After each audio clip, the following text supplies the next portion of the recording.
To steal more higher than it helps if I set up my camera.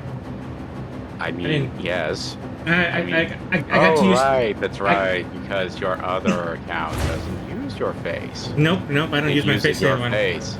Mm-hmm. A face that is not my own.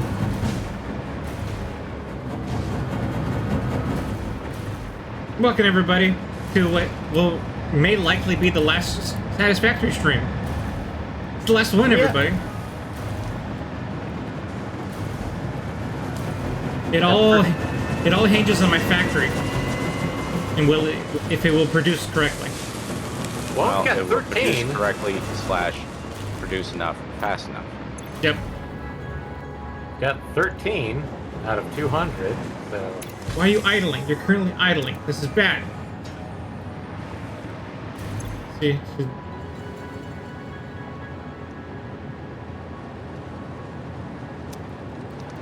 It's, I can't get enough dark crystals in here, I guess.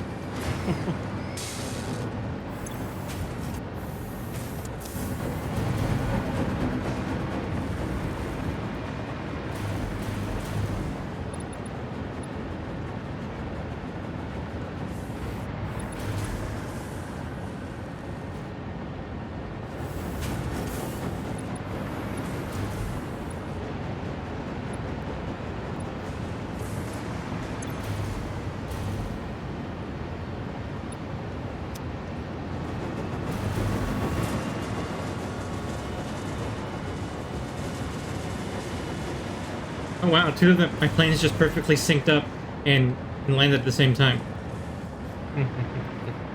It was nice to see.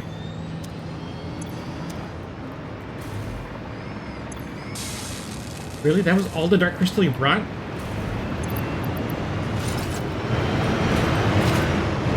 Okay, I guess I will have homework to do today. I'm not producing enough dark crystal.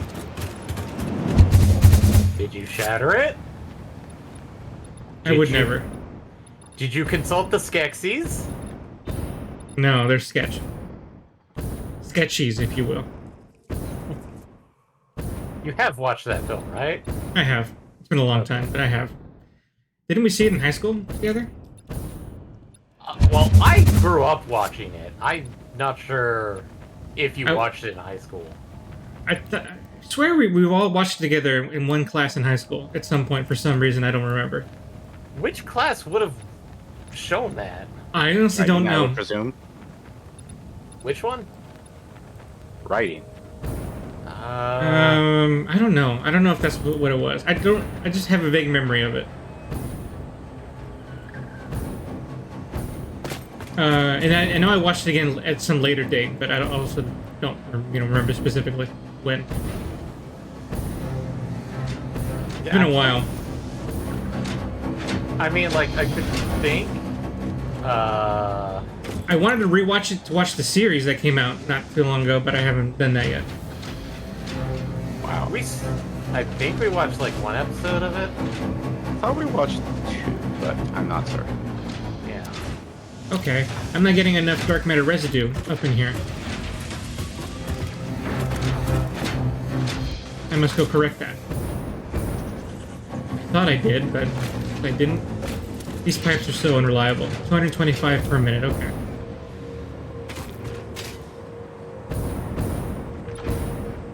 If I could have one criticism of this game, it'd be the piping. Piping? Yeah. It never flows the way it should, or the way it's advertised. It's always weird. I mean, it has some things and quirks that you have to take in consideration. Like, obviously, trying to move liquids up is a thing. Except this one's all downhill, so... Well, I feel like one of the things that they do with the fluid simulation is the possibility of, like, vacuums and such. Which, well, that is an actual thing in pipes. For example, the creation of the dark matter crystals that I have going on requires 225 units per minute of dark matter residue.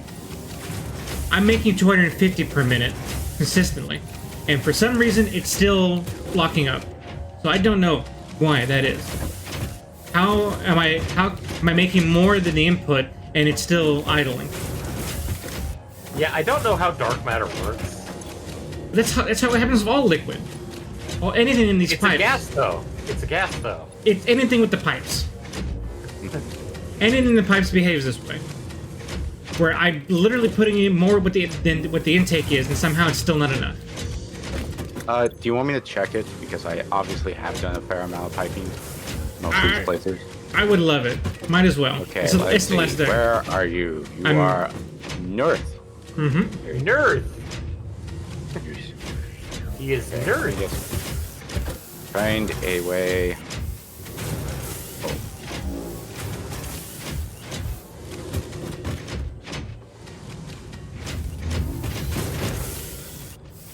And as a side note, guess what game I started playing because I could, and I had it in my library. What game? Trails in the Sky. How's that one? I Did you started play playing the remake one? It's not out yet. Oh, I'm playing the original, well, technically PC port of the PSP game. Which, for all I know, is practically the same as the PSP one.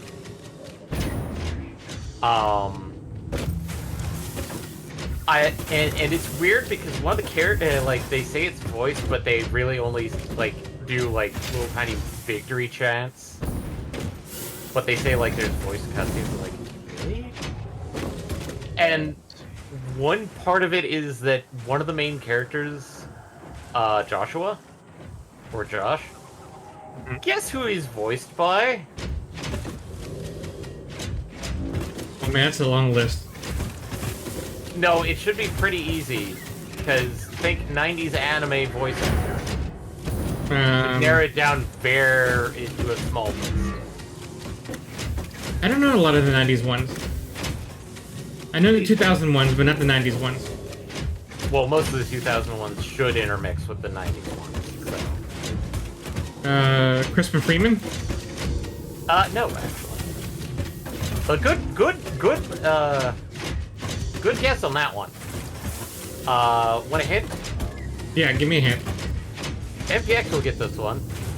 Love Handle Peace! oh. The English I VA. actually don't know his voice actor. It's been so long. I don't know the character. Vash the Stampede. Oh. Oh, it was Johnny Young Bash? Johnny Young Bosch. God damn it, I was actually gonna guess that, but I thought that was too obvious. Especially because he's voicing Dante, so that's what, like, I immediately thought of it, and I'm like, nah, it's too obvious. Okay. I will accept Johnny Young Bosch as voicing Dante, because he can get that, like, Yeah. smarmy cheekiness, but still come off as, you know, pretty damn cool. It's funny, if you haven't heard it yet, it has the same inflection tone as Ichigo, but with smarminess. But yeah, no, it's like, when I first heard, Joshua's, like, thing, it's like, Bash, what are you doing here? And so, like, with finding that out, it's like, are they going to like, get people back that they got from the original game to come back and revoice those lines? Or are they just going to just keep them in Japanese? Slowly making my way towards you. How come? You didn't take one of the jump pads? I did try to make a jump pad, but I got hit. And I Oh, there you go. Oh, I'm not wearing the jetpack, so I don't have flight. Okay. I see you jumping around now. We're going fast now. Yes. Okay, I think I'm in the area. There's so many things. Okay. I feel like I should see you Need to soon. land. Well, I'm here. I just need to make sure I'm not killing myself. Okay, is there a ladder nearby? Okay. Sorry, I didn't make any There's this ladders. interesting pipe thing. Yeah, they are. That's the pipe that's siphoning the dark matter residue. Okay. It says 300 and some per minute. Where is it from?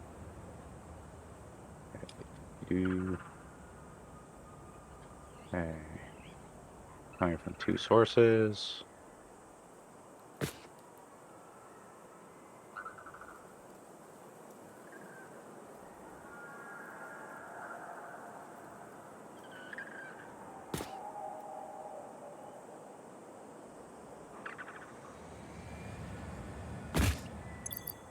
That's 200 minutes.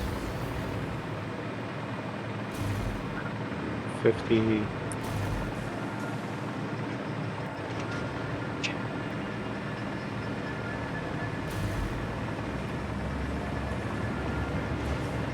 Oh, silly me. I might have just realized why I'm an idiot. It took you coming over here for me to realize my mistake. What? I forgot that I split off I split it off. Well, okay. There's one machine here that's producing 150 leftover side like it's producing the power shards. Mm-hmm. I forgot about that machine. But it's producing some dark matter residue. So, huh? What's going on here in terms of flow? Because one machine takes 225, and the other machine is taking. Maybe you need to do 200. this. There's. I need the wrong. I'm on. I need to go back to hover pack first. Yeah, I have two machines taking a total of like 425 units of dark matter residues. That was my mistake. I forgot about the second machine. So I'm producing 250, but needing 425. Well, let's see if valves help this situation.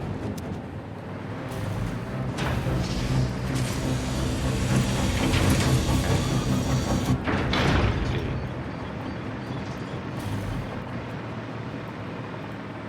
This needs 200. It's producing. So it only needs about 50. One, just something down.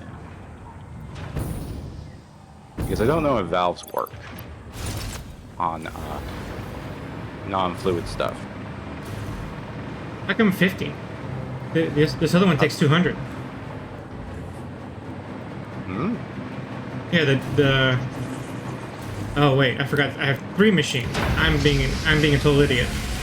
Well, I'm trying to limit this cycle just to have it spill over. This is producing 150. This requires 200. So There's another machine. yeah, I know there's about. another machine. That's the entire point what I'm trying to do here. Oh, okay, I follow now. Okay, my bad. I don't know if you do, but I follow a little more than I did before.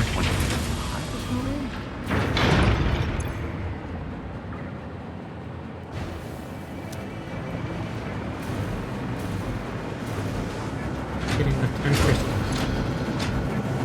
We're now 1/10 the way completed with the final one.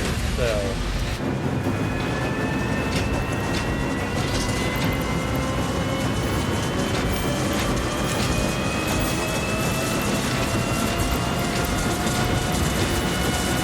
Fine. As long as it's 225, I should be fine. It should be now distributing correctly. 226, 228, 230, yeah. I think this is a good solid. Let's just wait a couple minutes to see if it's balancing out correctly. Okay. Because obviously it's still going to be idle for a bit as it's like balancing out.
I think I've spotted one of your problems.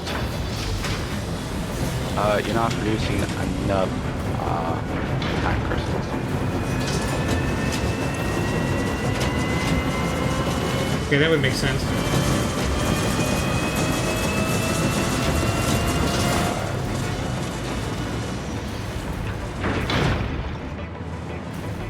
Because if this was moving, because as far as I can tell, everything else is filled up. But it needs to, you're filling it with 15 time crystals when it needs 25. Okay, yeah. That's not enough.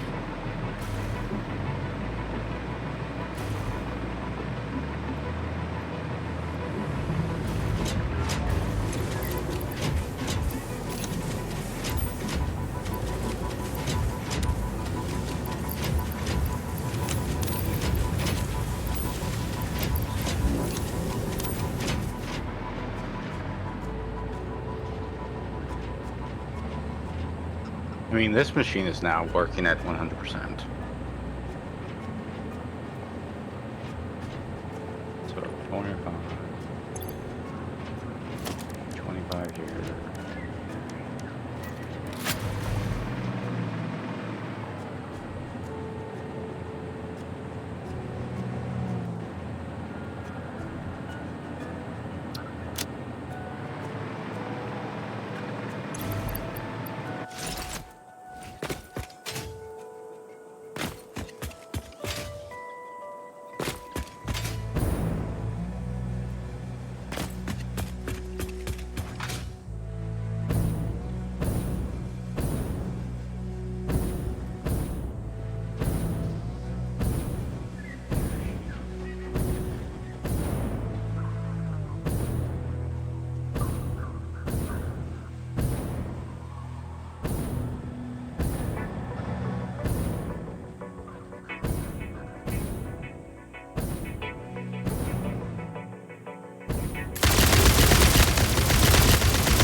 Well, I think I've solved your dark matter residue problem. Okay, that's good. It's balancing out better because you didn't use a valve. Okay, I'm pretty bad about using those, so it makes sense. Well, the main reason why you want to use valves is so you have direction, so hopefully it doesn't backflow. It technically can still do that if the pipes are overfilled. Which is arguably a really annoying thing that happens. Mm-hmm. But as stated, the other problem you have in this is that you're not building enough time crystals. 30 diamonds. 5 diamonds.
It's gonna be a long couple weeks. Ugh.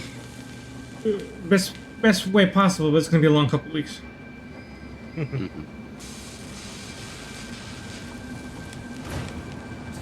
Okay, I hope you don't mind me messing up your beautiful factory. It's all I right. added another thing, making time crystals. Oh, okay, nice. I appreciate that. Because as far as I can tell, you're bringing in more than enough diamonds. At least to handle what little is here. Mm-hmm.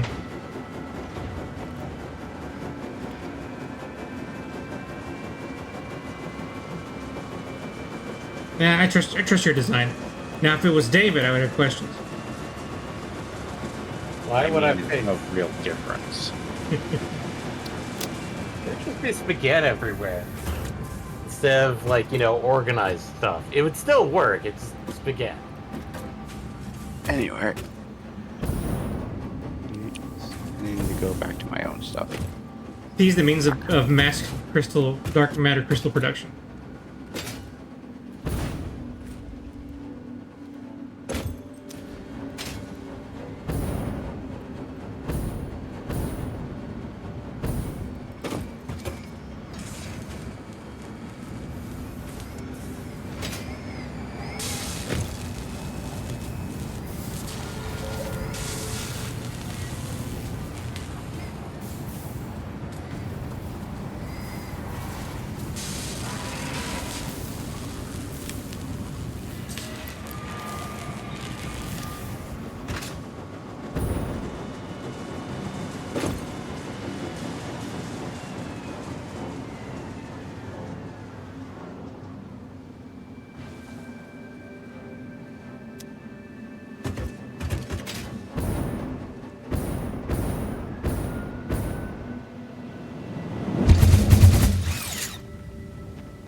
I'm gonna go hunt down some more summer sloops.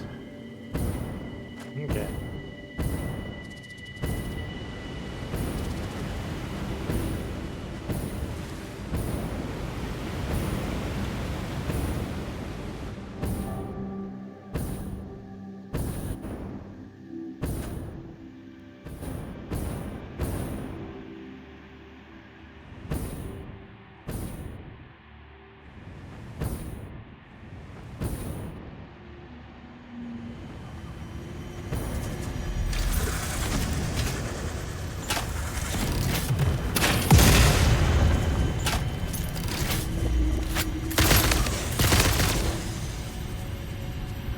Any reason why this train car has only one cargo thing but 3 trains?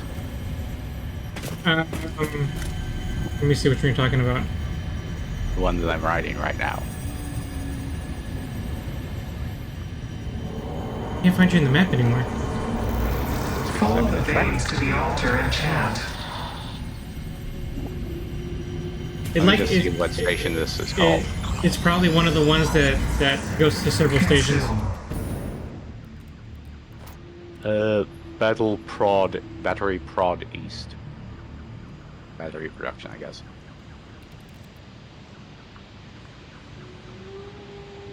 Battery Yes. production and Yep. delivery. Yeah, that goes to multiple nodes, so it doesn't fill up all 3 carts at the same time. There's only one cart. There's only one cargo freight thing. That's Maybe the reason why I was wondering, why does it have like multiple trains? Like the only way it can stop at multiple places? Or is it like it has to deliver it at a specific like The exit angle, node? yeah, the exit node is important, so I have to kind of like twist them up a little bit.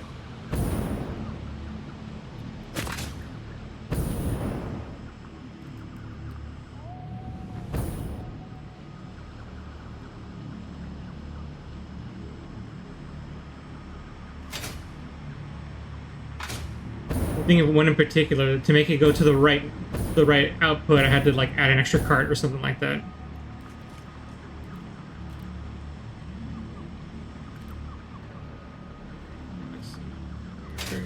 Underground. Oh no, I took care of this one.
Hey, okay, here we go. Another summer sloop.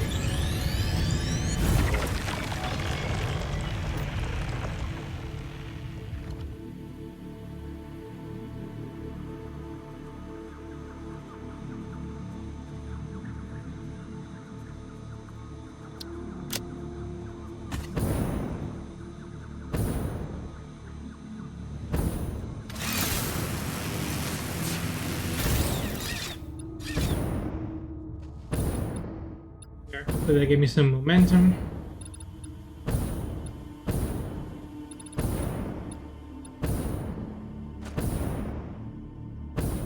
Forward momentum is the best momentum.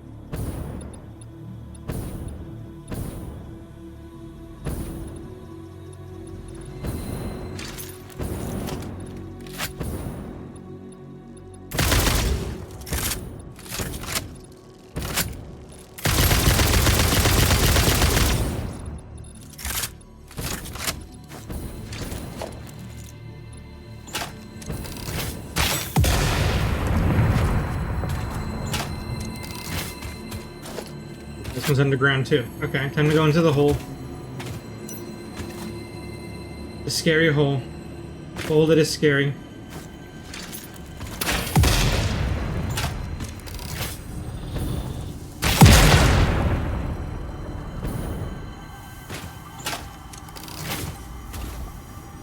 Holy.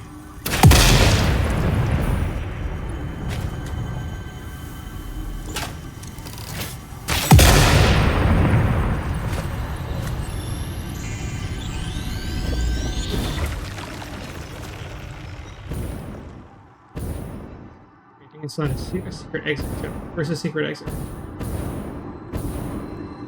Where are you, secret exit?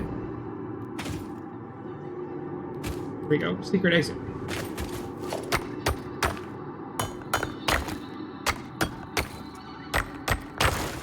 No, it was a lie! There is no secret exit. It's a metaphor for capitalism or something, I don't know.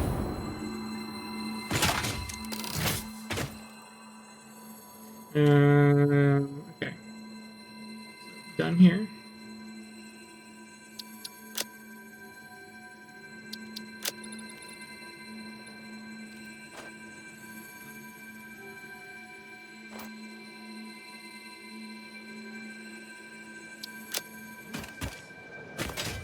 Time to go some uncharted territory.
Where is the summer sloop?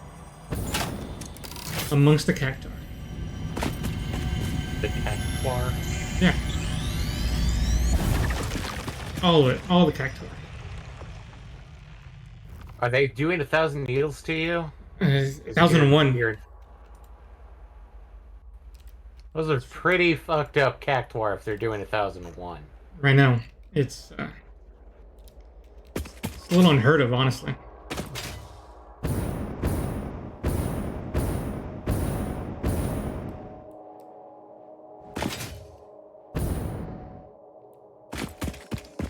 enough to make you question everything in life.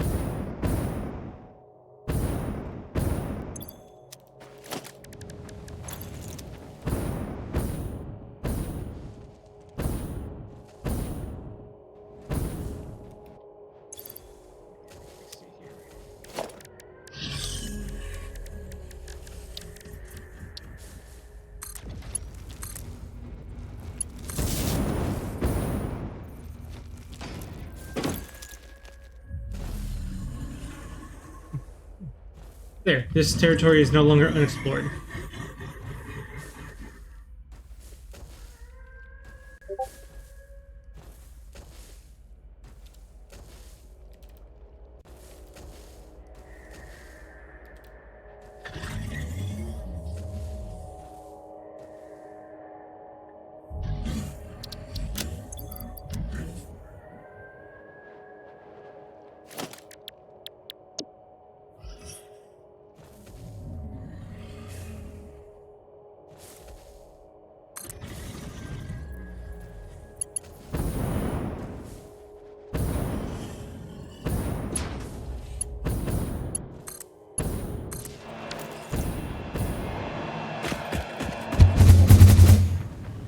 Whee!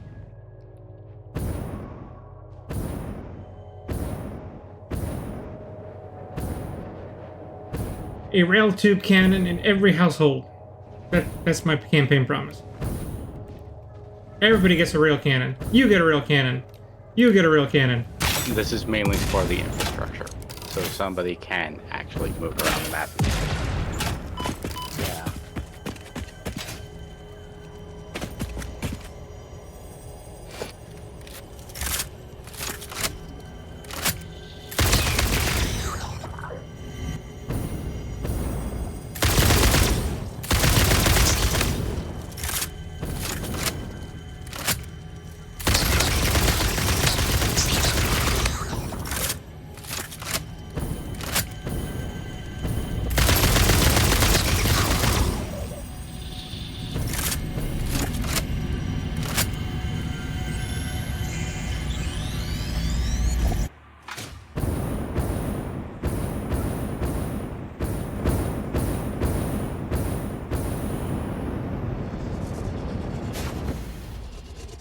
Whee! Okay, what's next?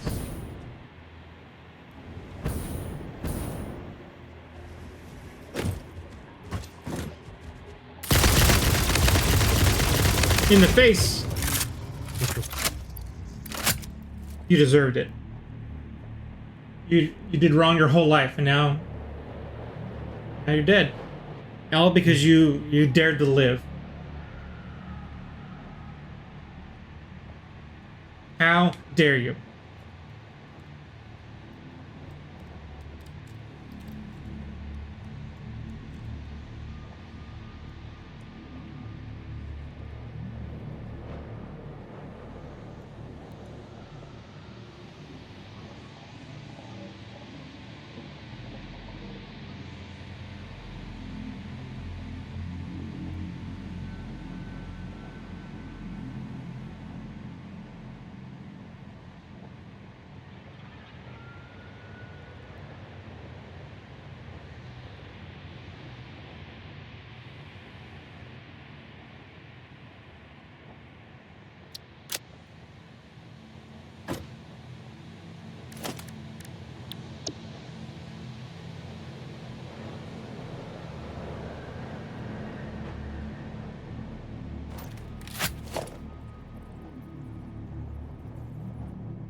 Okay, time to clear things out here.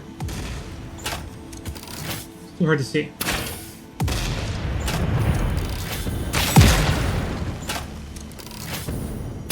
Be gone with you rocks, be gone.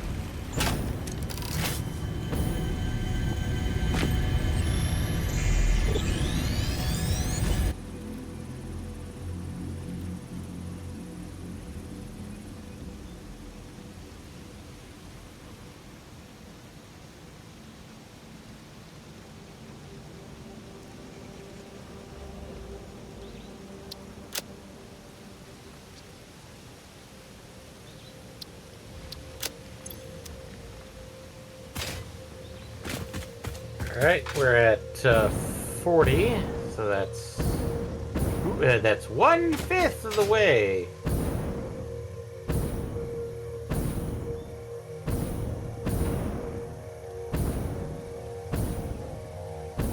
We're 1/5 of the way there. Oh.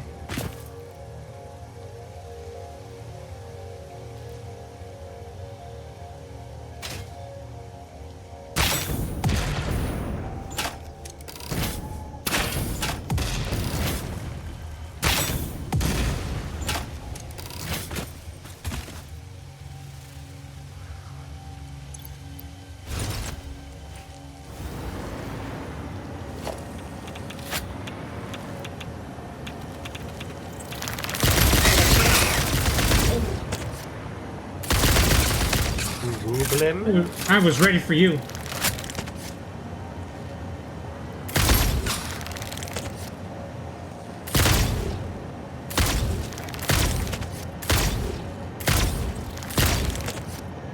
Oh, somebody's stuck in the geometry. Oh, wait. Not anymore. Oh, you bumped your head. Poor baby.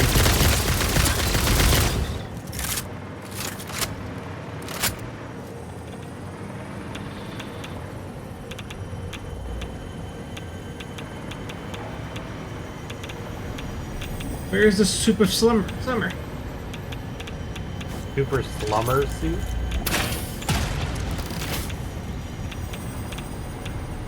I seek the sloop of summer.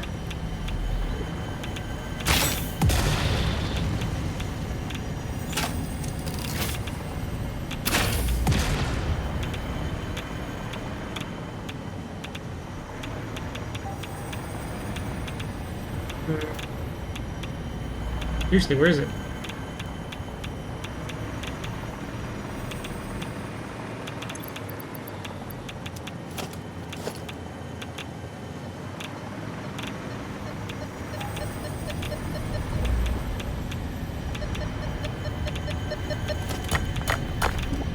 Tell me it's in the uranium.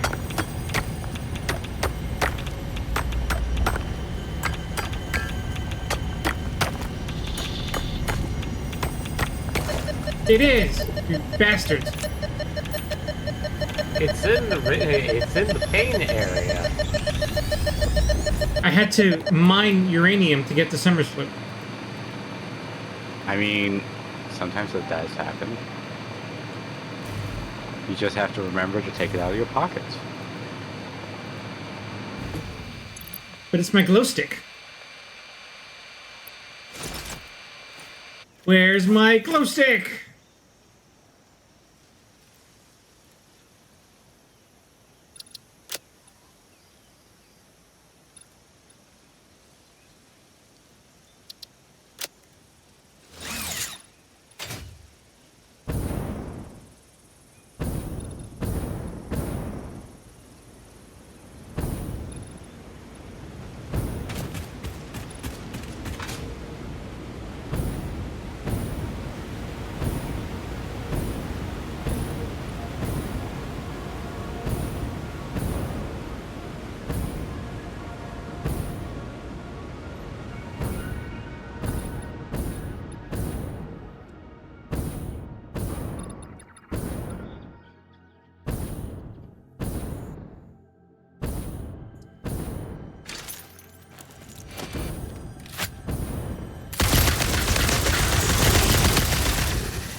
I come to invade you.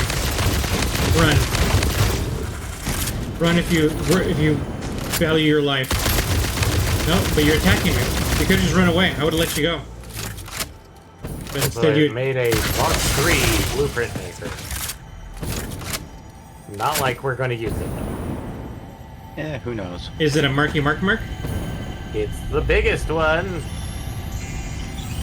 Allows us to make some really large blueprints. Allows us to make blueprints that quite literally exceed our capacity to make some of them. Well, I wouldn't say exceed. But Reseed? it would be helpful.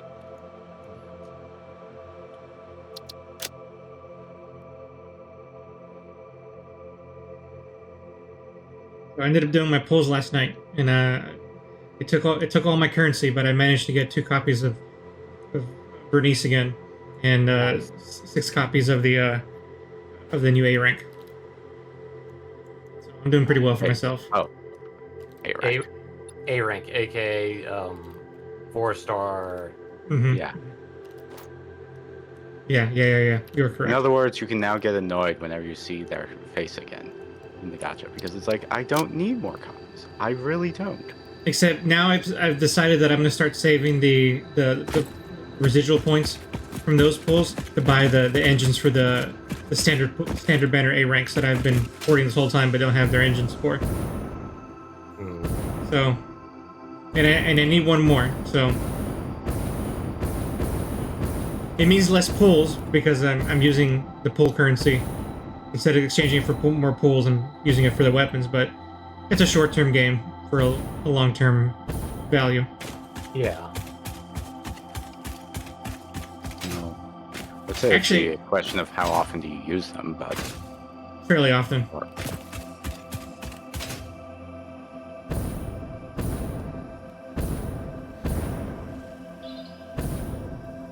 There's only one standard banner S rank that I don't yet possess.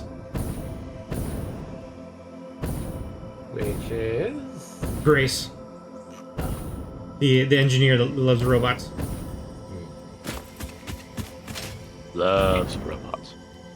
yeah, and apparently, and this is just for HSR, they're readjusting who, like which side banners we're doing. How does that work? Okay, so obviously we're gonna get like the Asterisk and Anaxa, which are the new characters. Uh-huh. But they're swapping out Dr. Ratio for Figu, who I think I have Figu. Which is annoying because that's also with Acheron. And people are being pissed off because all 3 of those are really good characters. I have Acheron, I think I have Figu, I want Casterus. I don't know about Anaxa, but they're swapping out Venturine, who I know I do have with Dr. Ratio.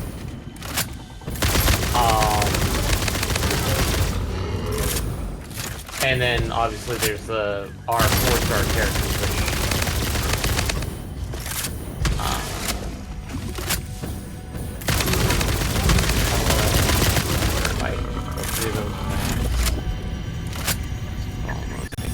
which I'm not high up on, but I don't use them very often anyway. So what's the problem with these all being good characters? Isn't that a good thing, or?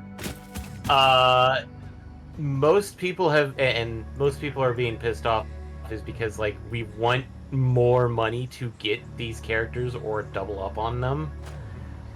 And that's leading into the whole complaint from the HSR community of power creep. Is it a too much too fast sort of thing? Is that what it is? It's like this character is going to be really good and you need to get her in order to do end game content, which I hardly do. But Really? at the I live for endgame content. What do you do if you're not playing endgame content? Sorry, story, Yeah, I mean, what do you do? What you doing with the story? you stop playing.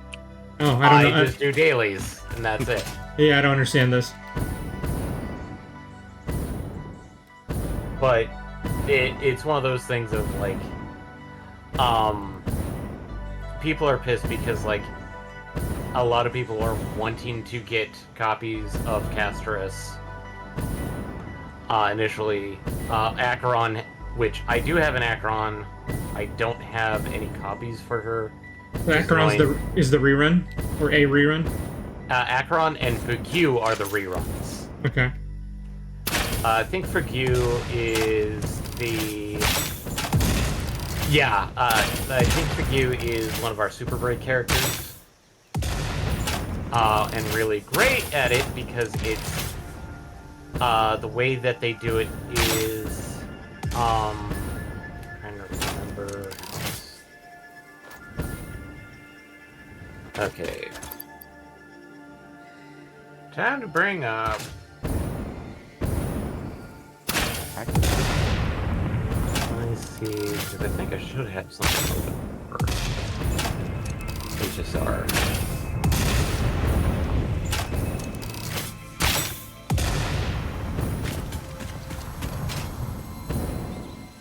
Thought I had something for HSR.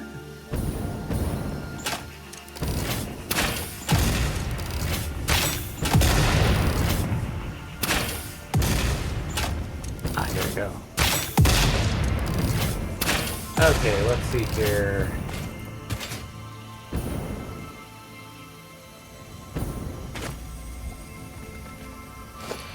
Okay, I do have Figu.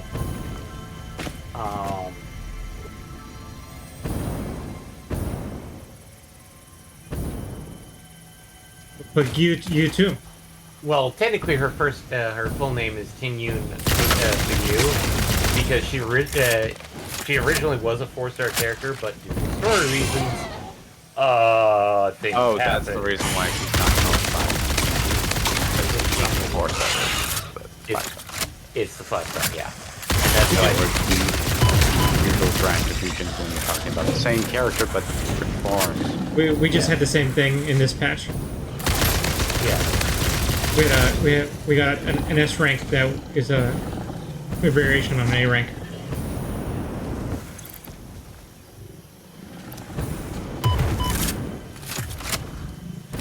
Okay.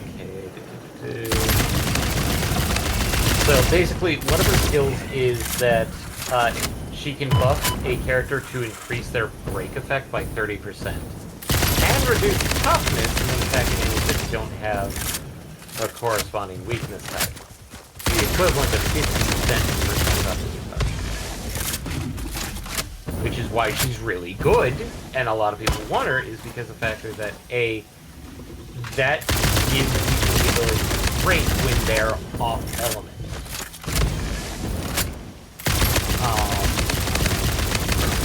And if she's in the Torrid Scorch state, every ally gets it, and it has a 100 base chance to reduce the enemy's defense by like 18% for 2 turns. So that's why people really like her, is the fact that she can quite literally take characters who are off element, give them the ability to break enemies' super armor, as well as, you know, help deal a shit ton of damage. Acheron is fun because she is one of the few characters that when her ultimate drops, she will just break armor. And ignores element type. Once again. So Figu and Acheron together kind of make a dangerous pair. The problem is that Acheron has to kind of be paired up with an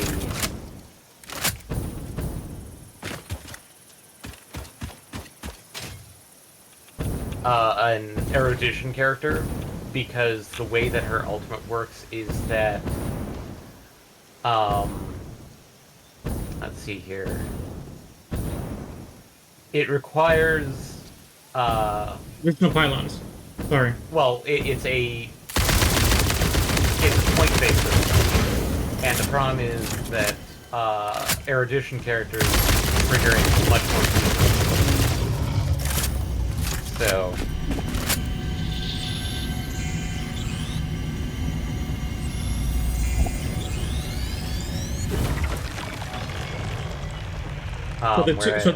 So the two limited characters synergize with each other very well. yeah, the two rerun characters synergize. Oh, okay. Admittedly, people are theorizing that Castoris, based off of some of the beta stuff, is going to be an insane character. Because one of her abilities allows her to... She doesn't even have to be on the active team to revive somebody. You just have to own a copy of Castoris. Wow. It's a weird mechanic. Yeah.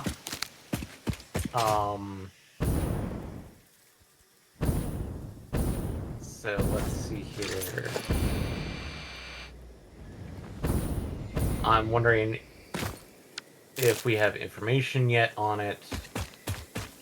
Okay, they haven't fully realized it, but they have, element.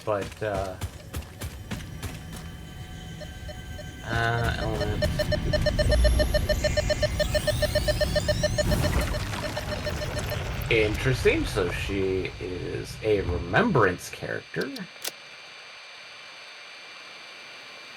Well, they're listing her as a remembrance character, but we don't have much information since if you sign up for beta, you can't release character information. Even if you're allowed access to it. I wish I could figure out how to get beta access to the Zenless Zone Zero stuff. Well, we have to ask, like, in some of the Discords or something. There's an option, I think, in the launcher that allows you, it's like, hey, can I sign up for betas? And they... Oh, really?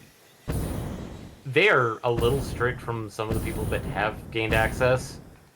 Because you can't... Well, let's face it, they've been dealing with leaks ever since Genshin. Yeah. Because, like, the way that I understand how it works is that basically, if you are on the if you gain access to the beta team, you cannot that account can like if they catch it streaming, it's permabanned. So half the time the various streamers that do Hoyoverse stuff, obviously Genshin, Zenless Zone Zero, create a beta account that allows them to play the beta content early, and then they have their main account so that they can go like, oh, I don't like this character's kit, or it doesn't really work well, so don't roll on this character. Versus somebody like you or me who only has access to the general access, so we have to go like, should I roll on this character or shouldn't I? Pipes. Back to pipe. Like, I see... Like, I'm looking at my launcher to see if there's anything about beta testing, but I don't immediately see anything. I guess I might have to look for it some other way. Yeah, I thought it was in there, because, like, I know, like, when I started up one time, they may have changed things around. I had an option that's, like, request beta access, and I signed up for it, and I didn't get it for HSR. Because I wanted to see how 3.0 characters would play. And so it's one of those, like,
but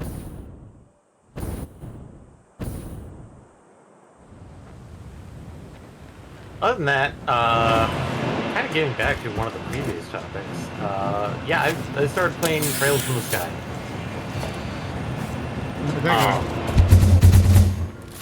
The mechanics of the system are really weird.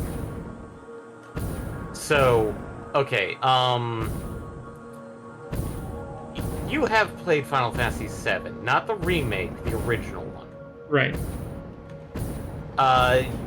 Do you remember how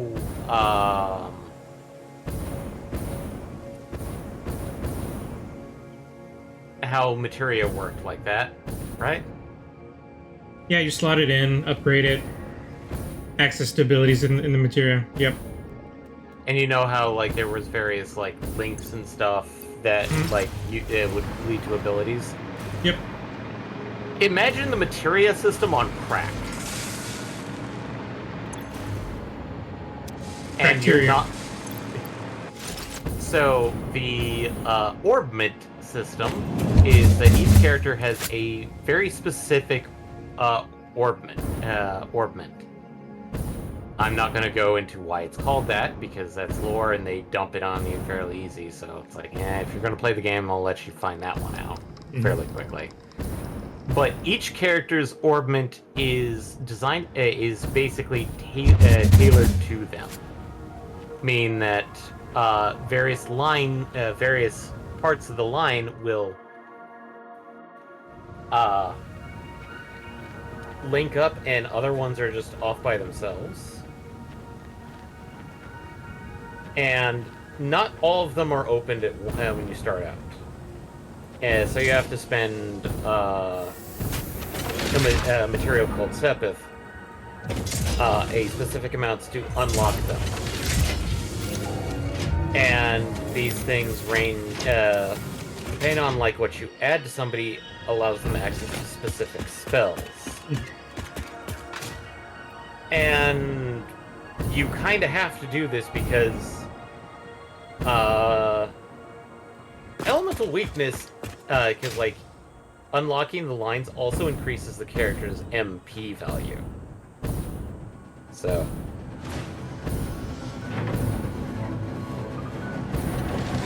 what was that, magic points? Or... magic, yeah. Okay. So you do want to try and open up the various orbment stuff fairly fast, because then you can actually start getting characters. Okay, and taken care of. I just noticed that we had a chat and looked at it and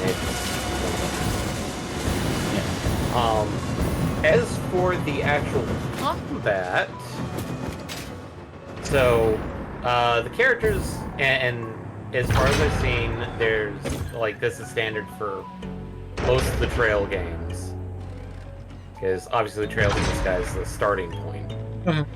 Is every character has 3 bars: HP, MP, and CP. Like command points or something? Craft points. So the way magic works in system is that there's cast time. Orbments, like whatever you slot in the character's orbment, allows you to cast orbital arts, aka magic. But cast time is dependent on the spell, and so characters' actions are like if you start casting a spell, they will move up and down, like depending on like how fast or slow their cast time is. They may go before or after some monsters' turns, which can be a help or a hindrance. Crafts are skills, like things characters innately know. Is it necessarily in battle or out of battle, or does that distinction? Generally, they're in use battle only. Okay. But unlike magic, crafts are instant.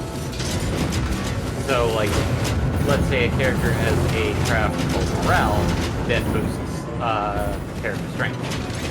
It will take about 20 craft points to get it, but you can cast it and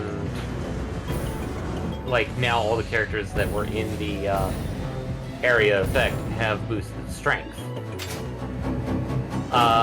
The one thing is that the craft points, each character will have known as a death blow, death blow craft, which they can only cast at 100 CP. However, the gauge goes up to 200. Anything past 200, like, if you get it up to 200, that death blow will do more damage. Okay. But, let's say that, like, the one thing about death blows is that they can be initiated at any point in battle.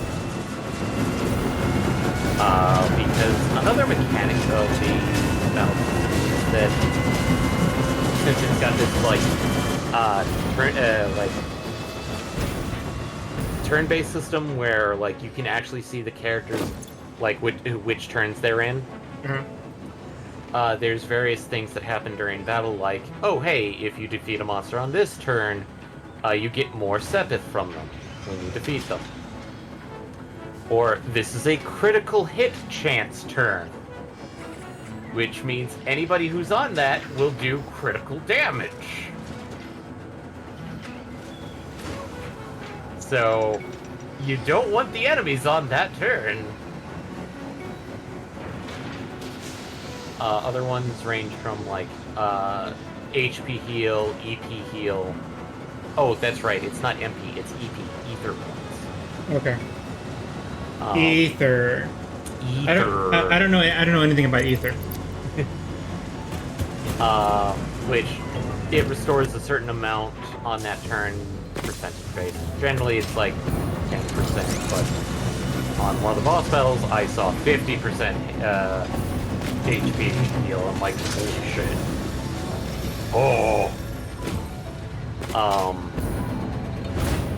But when you use the death blow, even if it's like you're actively selecting on your normal turn, it will take all your craft points.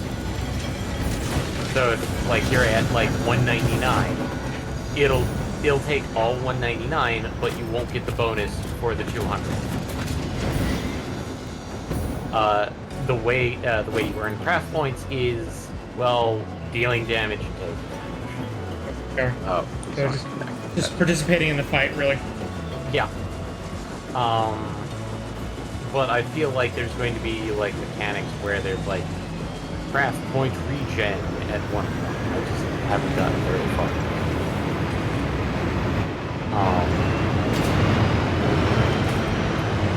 Whereas the actual battle is kind of grid-based with circles. So you move across the field, and if you get to the enemy within your movement range, you can attack them. Now, some people have attack ranges of 2 tiles, because, well, somebody's wielding the staff, so they can poke them at a bit farther than, like, somebody wielding a knife. I didn't change the name of the game. I just realized that. Oh, we're still doing Skies of Arcadia? Yeah. You were saying that, and then I was looking at my browser window. I'm like, hey, that's the game they were talking about. Oh, wait. No, the Skies of Arcadia is not Trails of the Sky. Oh. Yeah, Friday Night Game is a different game than the game That's I'm playing right. personally. Okay. Because, You can see how I'm screwing this up. Why can't I change it? It won't let me change it at all. Oh, there it is. Jeez. Because, let's see this. Wait, are you not... What the heck is going on here? Okay, how long to beat? I'm going to use this as a metric. So, to beat Trails in the Sky, just the main story is roughly 40 hours. Main story plus sides is 51 hours. Big sizable RPG. Yeah. Let's see. Skies of Arcadia.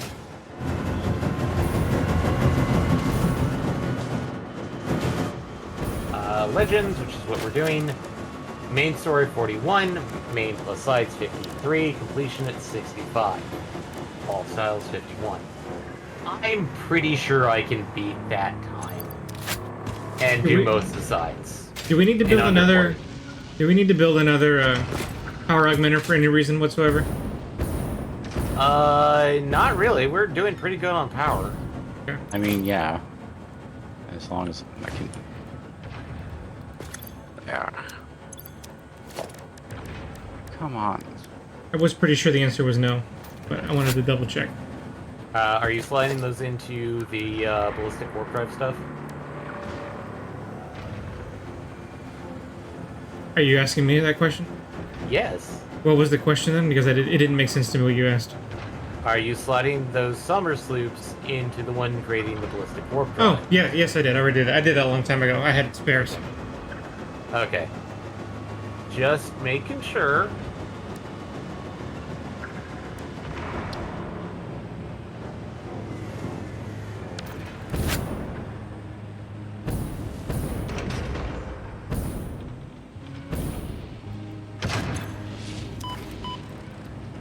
By the way, if I have an active power augmenter, do I need to connect it to the grid before it does anything? It generates 500 megawatts by itself, but when you connect it to the grid, that's when it augments an extra 10%. Okay. So Alright. that's why it's like if you want to go if you were hard drive hunting, it would have actually been easier if you just did a power augmenter for any power concerns, because it would have covered any and all of the power requirements. I didn't have that many summer sloops in hand Yeah. at the time, but I mean you're right. Now it's kind of like you don't need it. Right.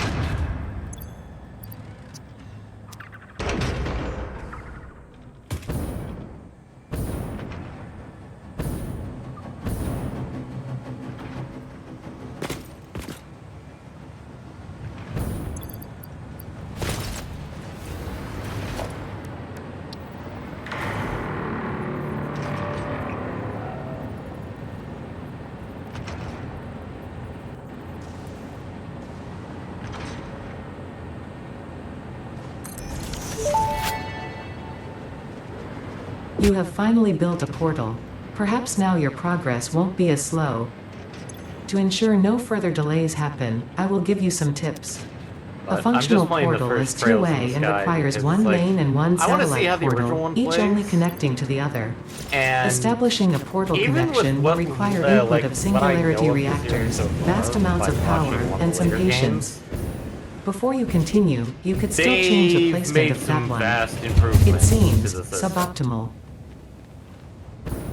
Because, trust me, trying to do, seeing the Orbment organization and things of that nature, because when you defeat monsters, you don't get money. They That's try why to would go... they be carrying money? Instead, they're carrying Sepith, aka... MPX, you ask silly questions. Don't ask questions like that. Well, that was much more of the audience. Like, why don't bears carry money? Because they don't. They should. It's only reasonable. I don't see why that's a big I ask. don't know. They've adapted QR codes. Well, that thing didn't load. Oh boy. I took a screenshot of the thing that didn't load, and it just... Oh god. The thing that didn't load seems like a horror movie. Well, I created a portal back at base. It's not hooked up to anything because it requires singularities to run. And the machine is missing. The portal it generates does not. I will post the picture in... It just happened to me, so I know what you mean. I don't understand.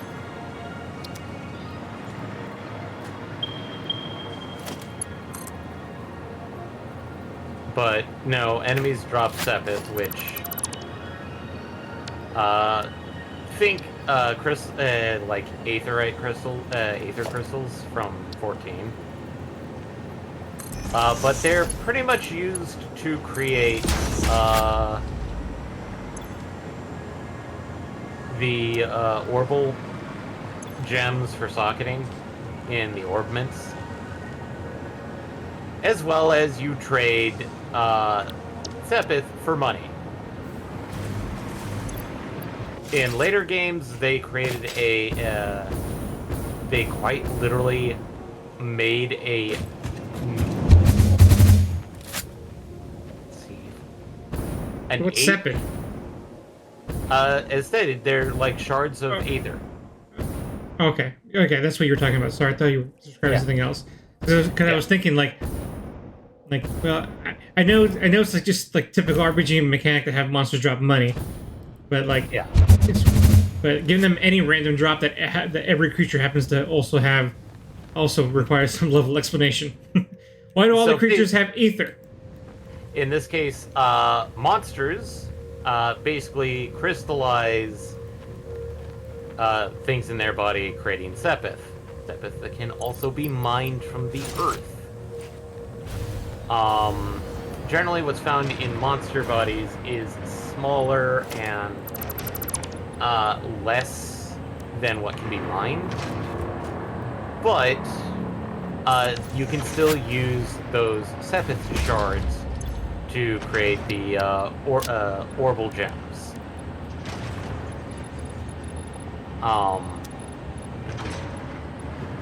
And so most of the time people will trade money in for Sepith.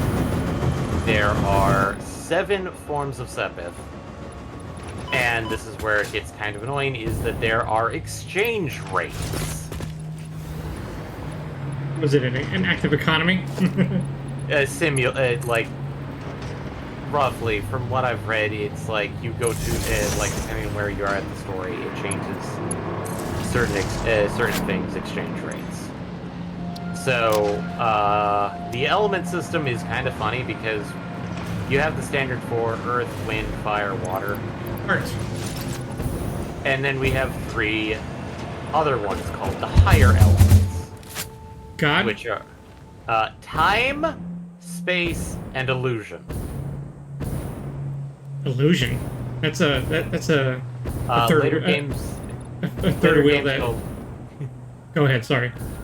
later games called it Mirage, but it does not change the meaning too much. Yeah, it's a better name, but still a weird inclusion in the top 3. Yeah. So it's like, oh, okay, funny, but like, generally any of those 3 will are going to be generally stuff that you really want to grab, but it's not going to be easy to grab them because, like, I just got my hands on some time Sepith from a boss, and it's not enough to make the one orbal gem that I want. But certain like the exchange rates, it's like, oh, these ones will go for 8 mira, whereas the rest are like 10 mira for exchange.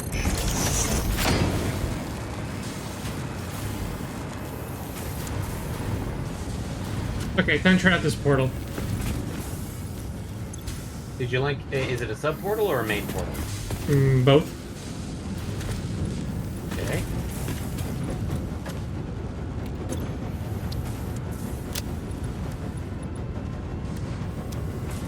Did you fill it with? Did you link it? Yep. Oh, I thought I did. Okay. Select. Did you Oh, link? it requires me to hit the select link button.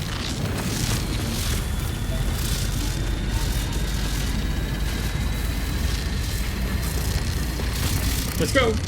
Or, no, I guess not yet. Give it a moment. Okay. It has to charge up. Oh, heating up. I see now.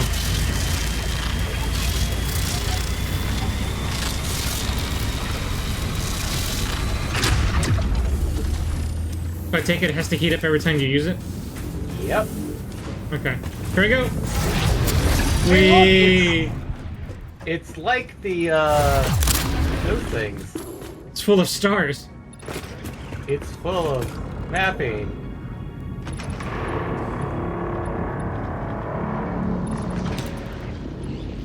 So the subunits will only go back to their main linked portal. So. Cool. I have a working portal now. It was trippy. Oh wow, I can actually technically link to your sub portal if it was available.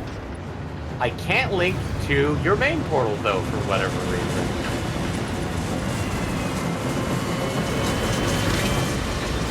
It seems like mains can't connect to mains, and vice versa. It's got to be main satellite. Yeah, mains can connect to any satellite, but Satellites can only connect to a main. A main, yeah.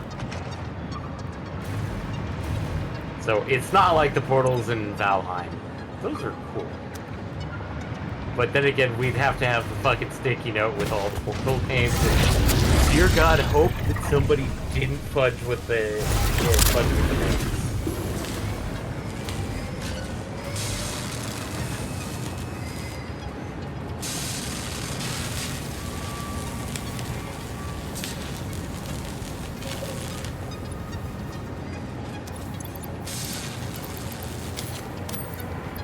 But as for the story of Trails in the Sky,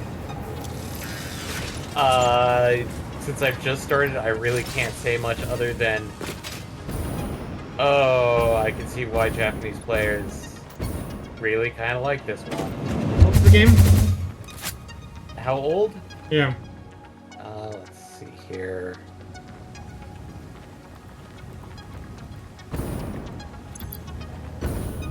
Trails in the Sky was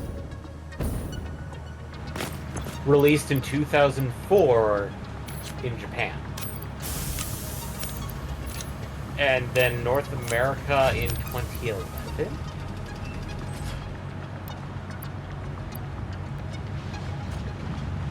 And then in Europe in 2014. So it's 21 years old, based off its initial release date in Japan. I'm gonna find out why it was that old. Let's see.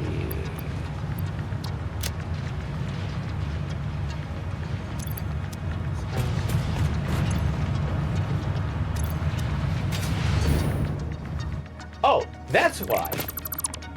Trails of the Sky, was first released in Japan for Windows and then later ported to the PlayStation Portable in 2006. As a heads up, that actually tracks with Neon Falcon.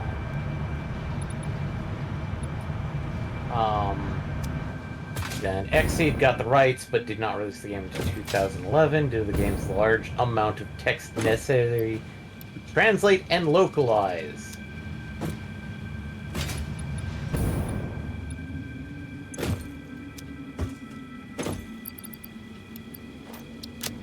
So, the PC version is the original version.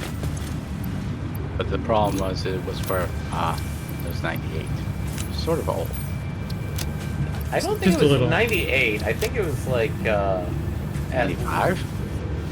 2004? No, that would have been XP. Wouldn't that be ME by then? Windows 8? Well, it depends on, No. like, Yeah, maybe. compatibility as well. Because while it might be released for the latest version of Windows, they might also have considered, compatibility issues. I don't know. You would have to go and look. Yeah, I think you're right about XP. I think it's XP. Okay, Windows... I might be wrong. I'm not going to, die on this hill. I'm just going to do a quick double check. It's a Silent Hill, so it's okay. Manual version history. Let's get down. Okay, so 95 was up quite literally after 98, took over from that, and ended in 2002. The extended support ended in 2006. Let's see. ME would have been 2000. XP was 2001. So Space Odyssey. it might have been ME, but since a lot of people were probably using XP, it's probably been XP. Makes sense. Yeah.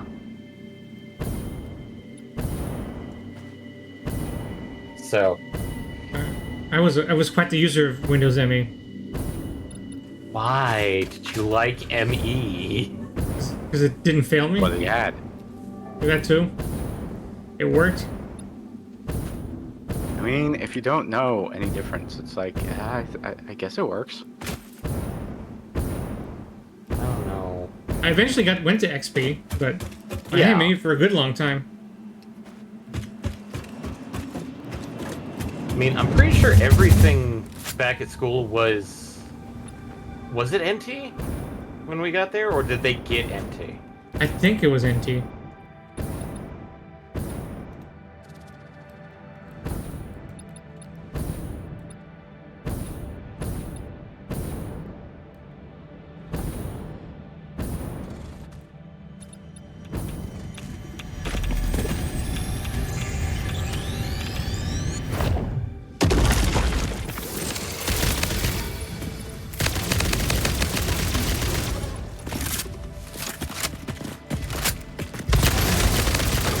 But yeah, Neon Falcom is probably like one of the longest standing games developer companies. I think the only other rifle I can probably say with any amount of confidence is probably the closest rival would be.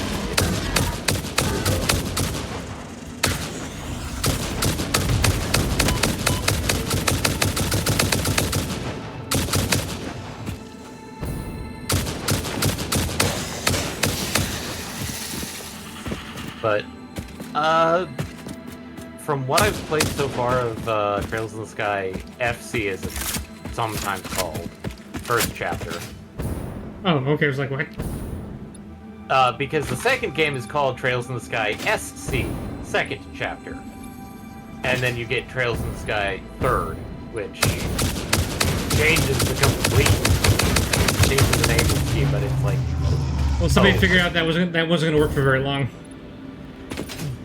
Weirdly enough, those are all based off of the Japanese names. So somebody at Neon Falcom was like, I mean, we all know the Japanese suck at naming things. except in certain circumstances, typically. Obvious.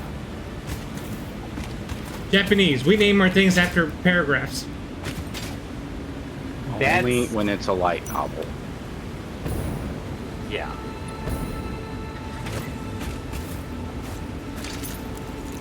Because of, I think, licensing issues, actually. Japanese, the title of our I light, would say light. the main reason is probably just simply to, well, the problem of any titling is like if you go over every single like very short title, you eventually start getting copycats. The promise, different offer. The promise, a third different offer. Kind of situation. Oh yeah. Where I think Japan's copyright stuff is like you can't, with proper publishing, you can't use the same name twice to prevent confusion. And so I think that's what led to the whole let's have a fucking paragraph for a title, is because, like, if I can't have this name, I'll just use the descriptor for the title of the book.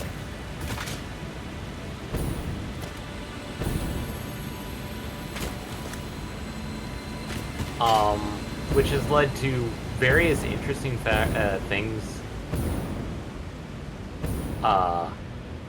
Admittedly, I am nowhere close to actively like saying I'm an expert at this. Nowhere close. but talking about it, like, I swear I saw an article talking about, like, what should Japan do with its copyright laws to deal with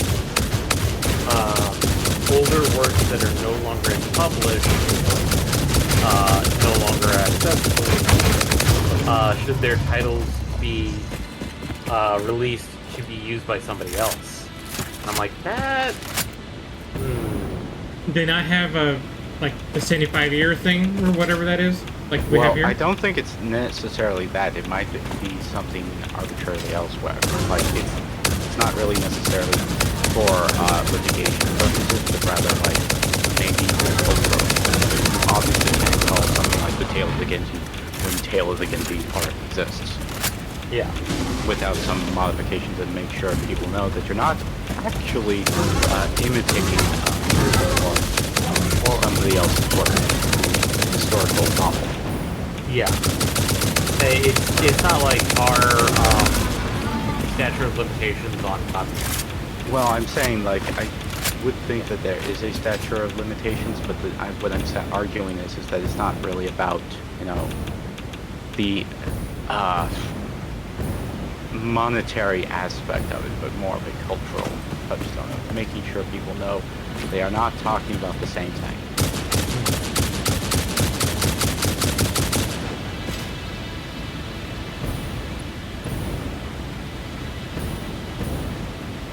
So, but as stated, I'm not. Of course, this is my assumptions. I could be wrong.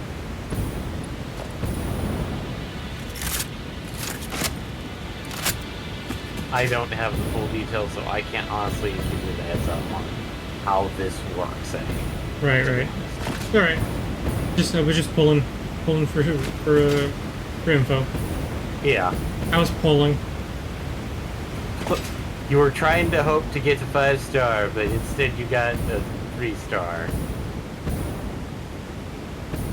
Weird, because there's no 3 stars.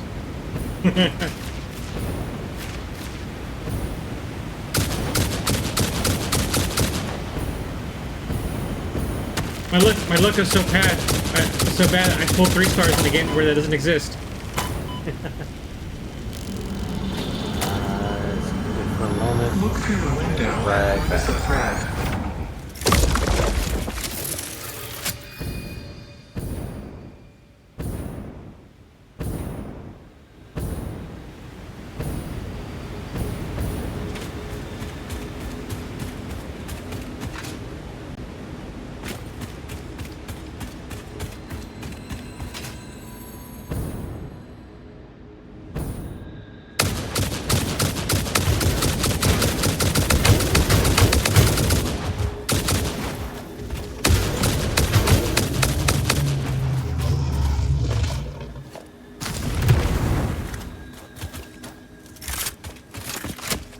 You're shooting at me.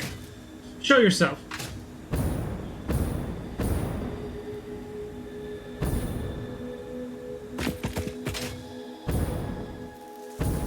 Or don't. Don't show yourself. I guess that's fine too.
And back.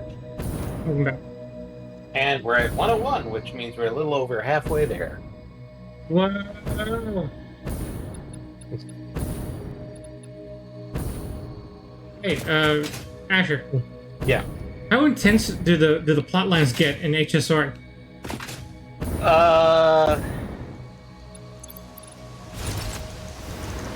Depends Are we on how talking you about, like, define big and low? intense. Like for example, the agent story for one of the characters that came out yesterday, the freaking Greek tragedy. Like Jesus, it was like dealing with like all kinds of shit. Well, I don't know if it's bad as PKs because I did watch Footfalls. Yeah, I did watch somebody play through the Footfalls storyline. It's like, oh wow. Oh, Footfalls, God. Footfalls was the one with Rappy, right? Footfalls was Rappy's backstory. Yes. Okay, good. Thank you. I just wanted to clarify because it's like I don't play the game, so it's like make sure I'm talking about the right button. Yeah, Footfalls is Rappy's backstory. Broken Mirror is Cinderella's. Oh god. I forgot what Red Hood's one. The story from yesterday Old Memories involved... is Dorothy's. But what were you saying, Eddie? I would say the story from yesterday involved like human experimentation and like limbs being lost and replaced with robot limbs and cloning and making a family of clones because you want your family again and all kinds of shit. Okay. Let's see. I'm gonna use like 2.0's main story, so we get to go enjoy the planet of festivities, which uses dream bubbles because things dealing with dreams and such. And it's run by the family, aka the people that follow the path of the harmony. Paths are like people that go do stuff, and like the first one gets to be like the Aeon of the path. Find out that there is. Oh my jeez! Ah! Jerk! Stop dying. It cut through the geometry. That's what scared me. God damn it! I saw it. It's like roar. You son of a bitch! I'm glad you got yeeted off that fucking cliff. You what? Okay. But getting back to it. So we find out that there's a murder mystery happening in the dream world because people are encountering death, and you're not supposed to encounter death in a dream. This leads to various aspects that it looks like a branch family is trying to revive a dead Aeon. Trying to, and we're not talking like, oh, this is something easily done. This is like, you're trying to revive a dead god kind of stuff. So basically, Aeons are people that have created their own path, and they range anywhere from erudition, trailblazer. Aren't Aeons in the game like kind of like our Void Hunters, really strong playable characters? They're not strong characters. They're much more of like an easy way to identify, but their backstory lore. The closest that we would get would be we have gotten a couple, and I literally mean a couple of emanators. In HSR, emanators are people chosen by the Aeon as representatives. Oh, okay. Acheron is one of them. I'm not. And Acheron gets introduced into this plotline because she is trying to finish out a promise she made to a compatriot during this time. The problem is she snuck on the planet as a galactic ranger who best way I describe them as vigilante justice, because not only did Akron get on the planet, another Galaxy Ranger showed up on her tail trying to find her. That is Boot Hill. Boot Hill No, his name is actually Boot Hill. Literally, Boot Hill.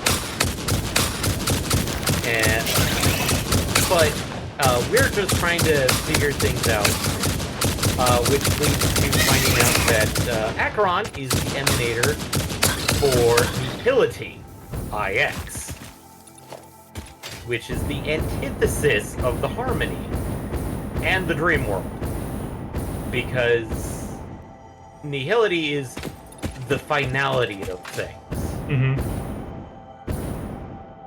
And it's rare to ever be chosen by an Aeon. IX is one of those ones where it's like, wait, he has an emanator? How do you do that?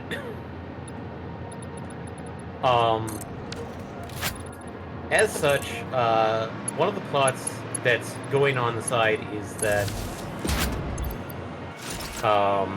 Space Amazon, I forget their actual name. Oh, Amazon. Oh god, let me check. So, during this like Charmony Festival, which is like their giant, huge anniversary thing that's happening, Space Amazon sends over a representative, going like, "Hey, I know we have bad blood because we used to have you as a prison planet, and then you overthrew us, but can we open trade negotiations again?" When what's actually happening is that Space Amazon is trying to get a foothold into things. Amazon. Yeah. Let's see if I still have that open. Characters. And the representative that they sent was Adventurine, who his theme is a gambler.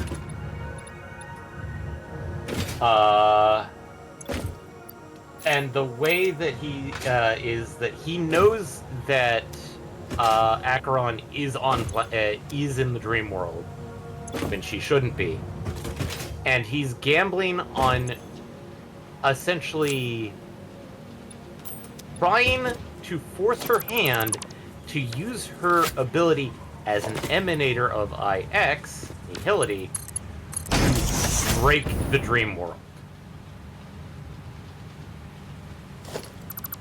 In order for his own machinations to come to fruition and expose the plot that's happening with the family. It goes not quite to what he expected, but it does end in the results, which Acheron does use her ability to essentially scar the dream. Leave a mark of nihility in the dream.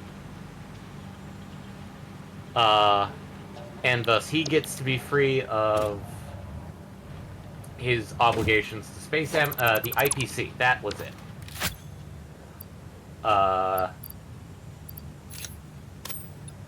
But from there, we start learning that one of the branch families of the Harmony aren't necessarily part of the Harmony. They're part of a previous Aeon that the Harmony, with a few other emanators slash pathstriders took down. And that was the Aeon of Order. And this branch family was going to use the Charmony Festival to basically bring back the Order. All through this time, our main character is going along with Firefly, who, just to break it down, is a genetically engineered entity that has basically the equivalent of she can only live for so long, otherwise she will die. Because... That's fun. Yeah, because she was created as a soldier to fight against another, well, the forces of, and the Aeon of the propagation. That one I should not explain what they look like and do.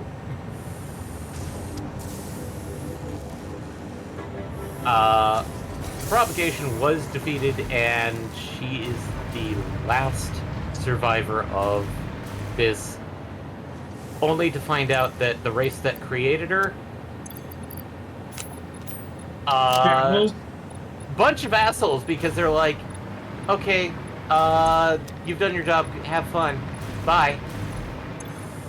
Only for them to be wiped out later by, You just hate when the divine race that created you are assholes.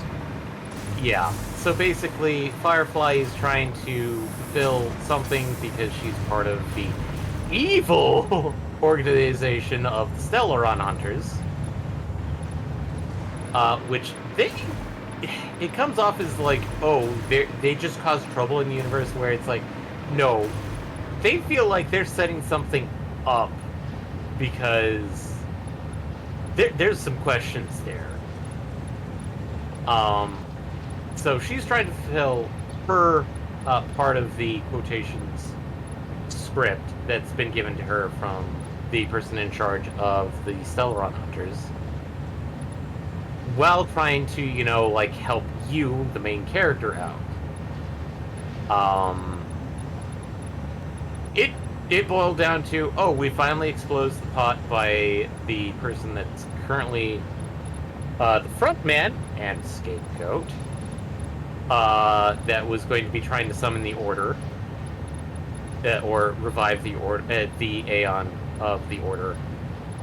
And final battle ensues, and we go like, fuck you, no! They're very complicated because there's a lot of, like, moving parts to them.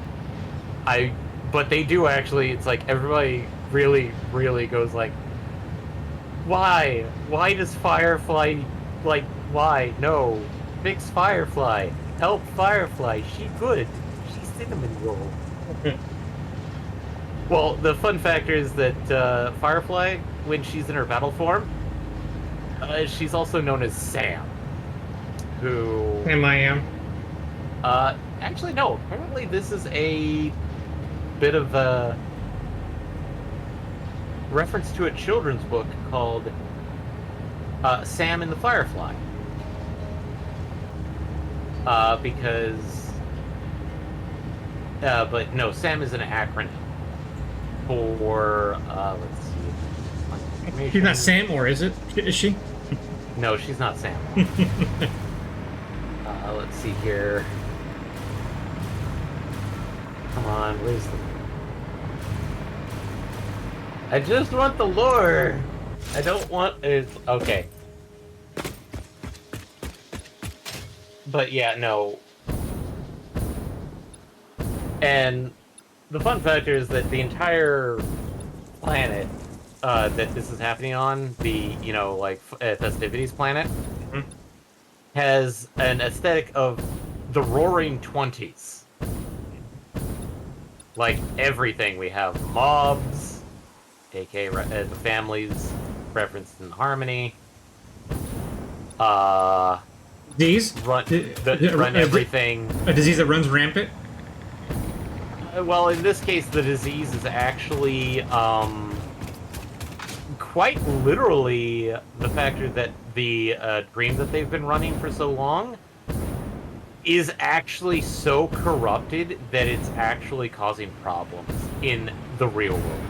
Yeah, it sounds like a good Star Trek episode. Well, to explain it is that dreams are an actual place that you can go to, and depending on certain things, they can actually bring things out of. And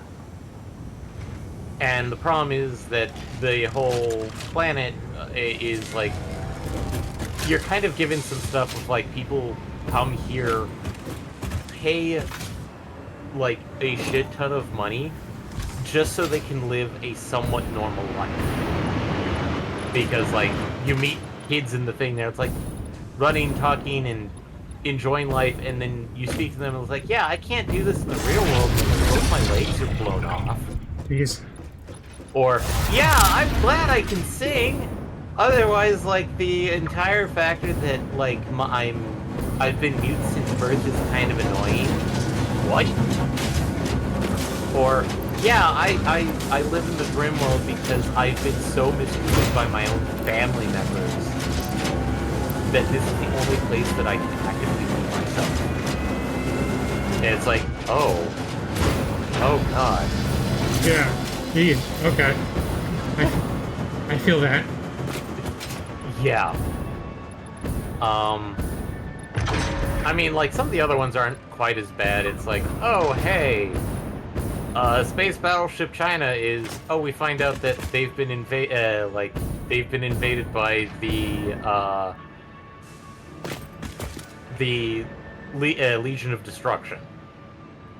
Okay. Okay. Okay. The current plotline we're on is, oh, hey, we need to refuel the train. What does the train run on? The train runs on Discovery. Are you serious? Yes. You have not been discovering stuff, so the train is running out of fuel. Hey, person that was introduced at the beginning of 2 goes like, hey, we have information that there's a completely undiscovered planet. Do you want to go to it? Let's do it. Is that the undiscovered country? That movie has terrible implications.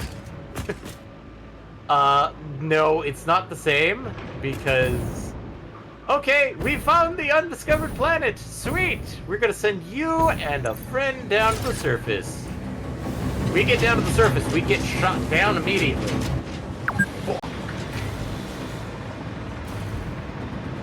Find out that the entire planet is hyper-advanced ancient Greece. Yeah. What? Because we're going like, oh, okay, why?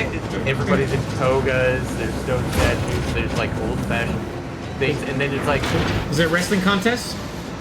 There's like, there's... No, there's no motorbikes yet. Yet. Does Kratos make a cameo? We fought the god of war. Yeah, Kratos.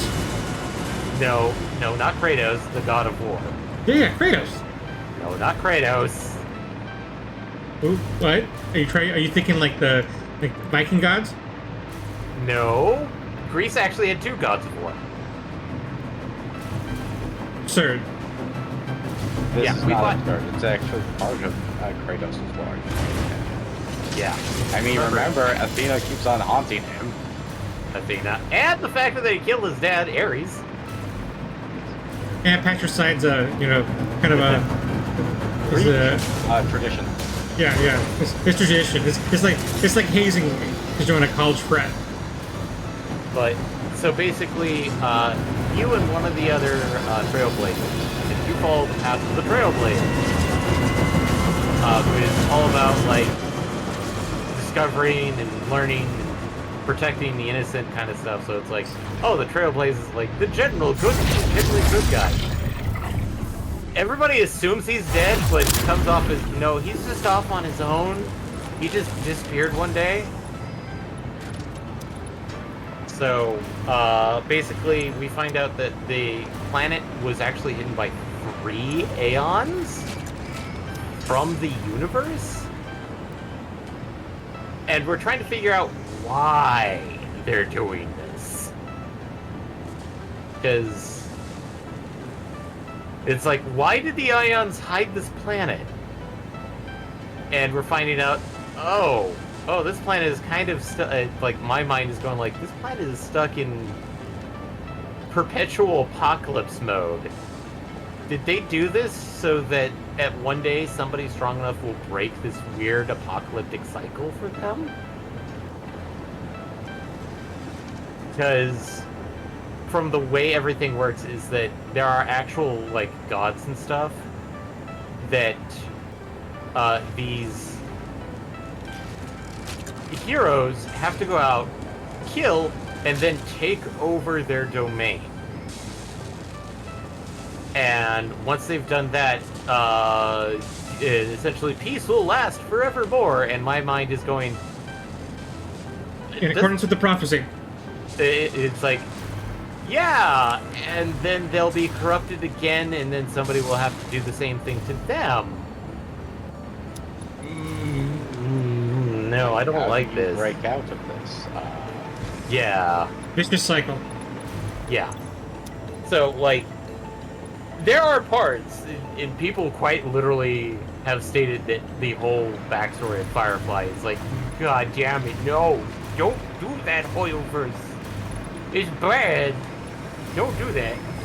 Okay, so Well- I guess the answer to my question was that yes, Hoyoverse knows how to write tragic backstories. Got it. Yes. And they will do it often. They will try and do it often. Admittedly, if I had to compare Hoyoverse to Nikkei, Nikkei does it way better because they are willing to pull, like, very heavy heartstrings on you. Okay. Well, I've heard the weirdest complaint about Nikkei is that it's like it's really hard to get invested in this when you see like all the ass jiggling. See, for us, the ass jiggling doesn't distract from the existential horror of the world I live in. Well, I'm just simply pointing out it's like it's a weird complaint because technically some games are actually higher rated than Nikkei. Yeah. In terms of like age requirement kind of thing. Yeah, like Nikkei is like I think rated teen 13 up, or is it Teen. 14, 15 up? I think it's teen and it's 15. Okay.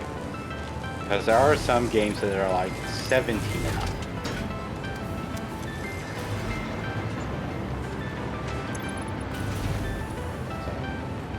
Because, let's see. We mentioned Footfall, which that's Rappy's backstory, which, oh god, poor Rappy. Poor Rappy.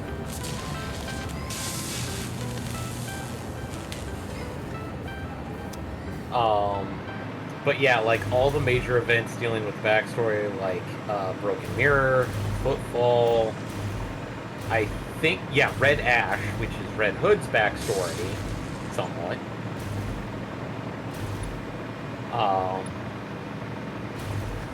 It's like, oh god, that hurts.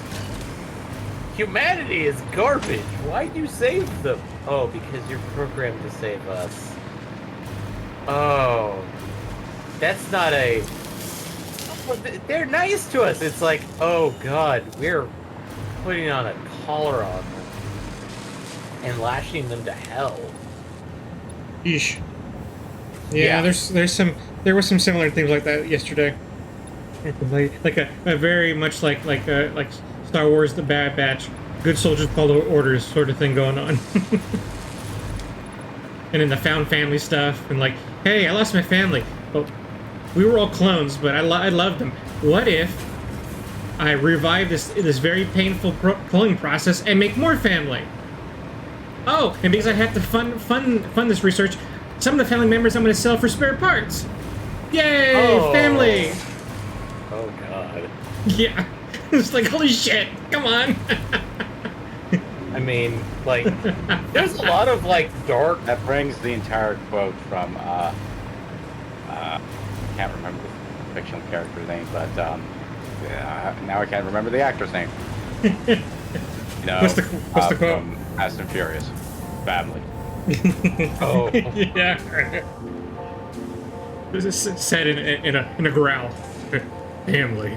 I can't even pretend to talk like Vin Diesel. Like, You family. need to smoke 10 cigarettes and gargle some black coffee.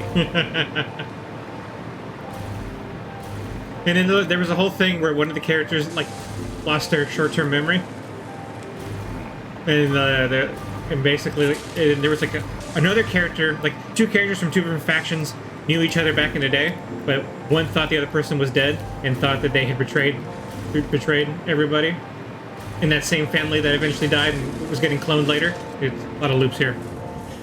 And there was this whole scene where while that character was having her short-term memory loss, the other girl comes and confesses and says and asks for forgiveness, receives the forgiveness, and knowing that she was going to lose her memory, so that she wouldn't have to face her after apologizing.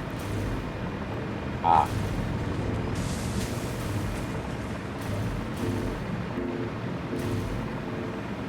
Even when they reconciled, she was like, "No, I still don't want her to know.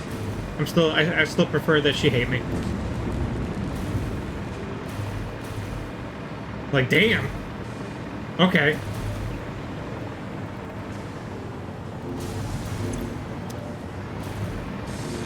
Be that way, I guess.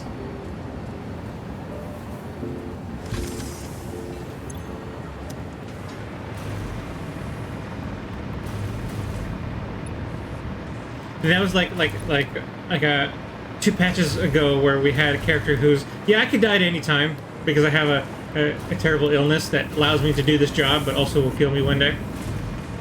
I take a lot of meds. I take a lot of sick days at work, and we make it a comedy routine. But everybody knows I'm dying.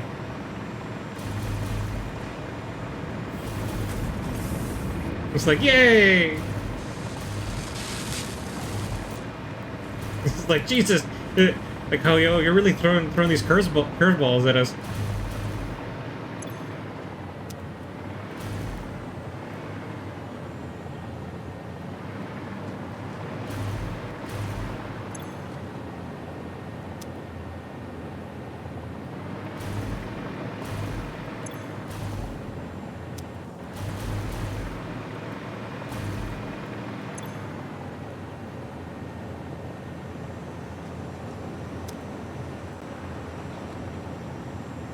Okay, where is it? CPR.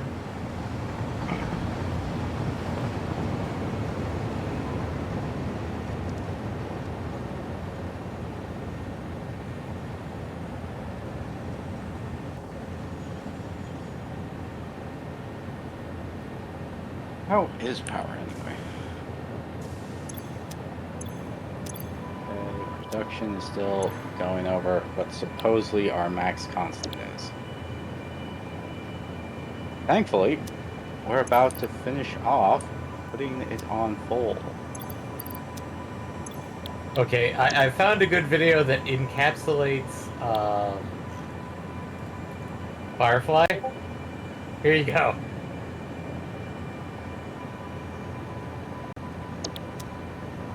Yeah, I post some videos too, like the contrast between the new characters we're getting this season.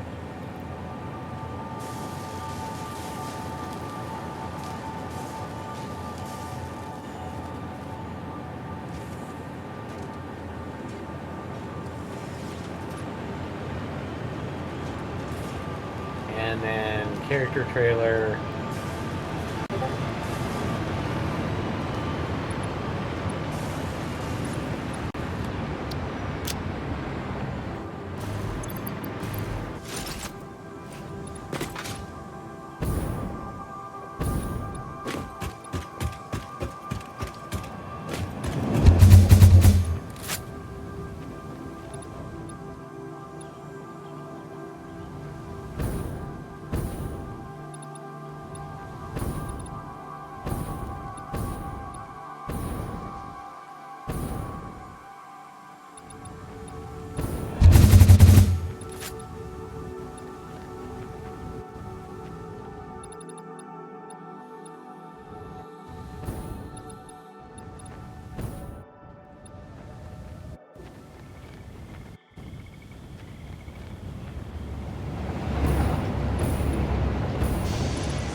still gotta stream later tonight too, because there's even though I did the agent story, there's a whole other lore heavy, the actual like main story of the that I have to do for this release. The actual update. Yeah.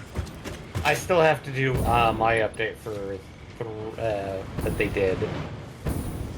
So it's like,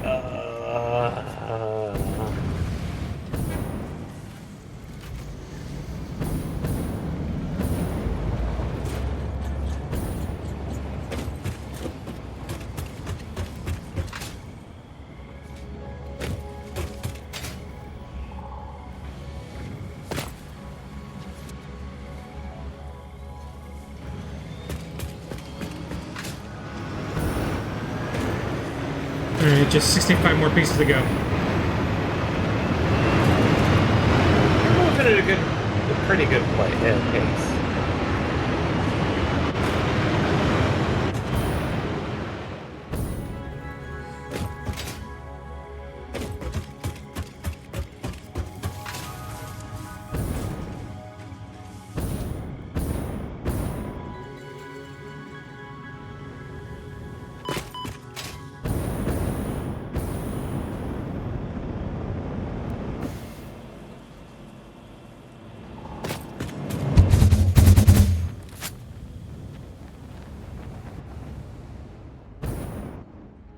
I'm gonna go check out your nuclear facility. Okay. If I can find it again. Oh, there it is. I'm at it still. I've seen it from the air so many times, but this is the first time I'm gonna take an actually good look at it. There's all the water. Jesus, that's a lot of water. Yeah, and remember, I overdid that. You made too much water. Well, I took too much water. I didn't need as much as I did.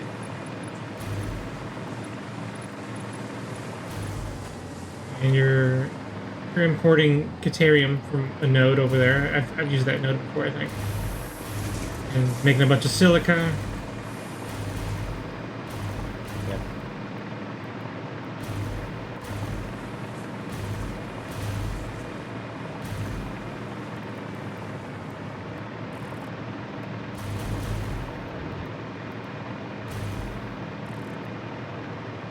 Oh yeah, this thing is massive.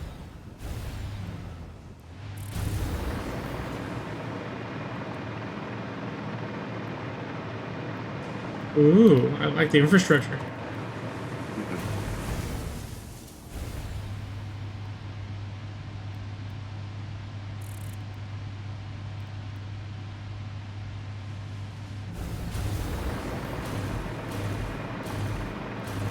Oh yeah, you made the buildings for these real nice. Admittedly, I'm not done, but at least have half of it done. From the front, it looks great. Back end, a little. Business in the front, party in the back. Not quite, unless party is nuclear party. Gamma radiation. It's one of those suits where the front looks really nice, but the back end is missing. Blown off. Yes.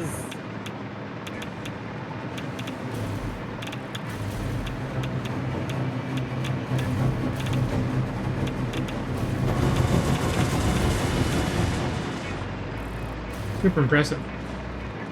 Yep.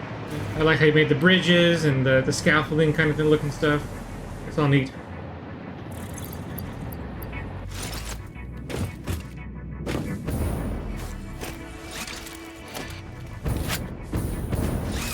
A lot of it is just simply trying to take a lot of the factory stuff that I built and then trying to build around it to make it look more organic in a sense, in a realistic sense.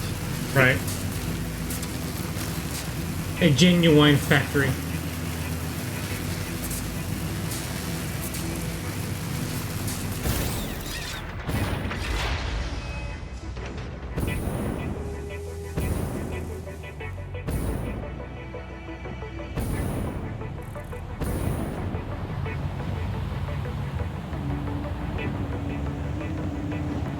Heading the flying thingy. I'm petting the flying thingy.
Oops.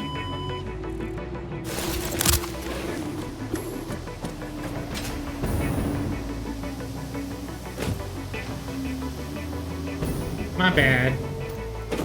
Did you do something? Yeah, I died. Oh. I just walked off the ledge of a building at the hub, and it was too much. Our perfect record. Well, it was never perfect, but I think it lasted a pretty good time this time. Find where my body landed so I can grab my stuff.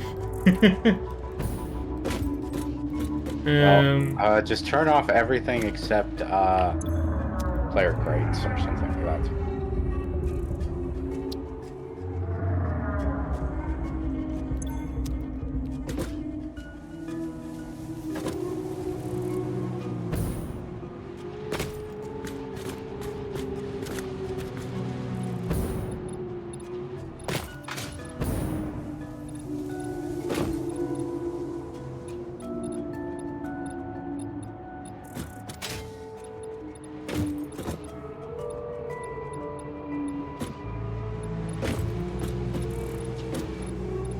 Yeah, jeez, I lost it somewhere good.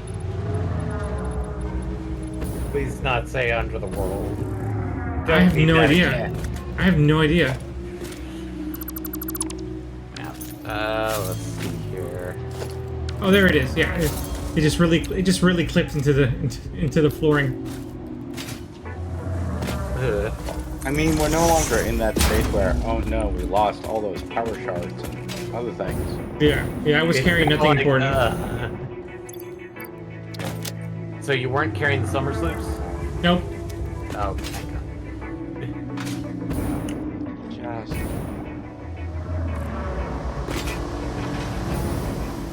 Just because The- like the merch the- is screwed. Oh, The only thing I'm carrying is this team. Am I right, guys?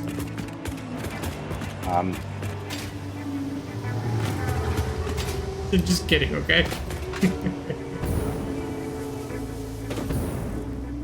But now you're just hovering around here because like we're about 3/4 done. Yeah, I'm trying to collect monster parts for get tickets. Do we have a ticket stash anywhere around here? Ticket stash should be where it originally was, like right next to our like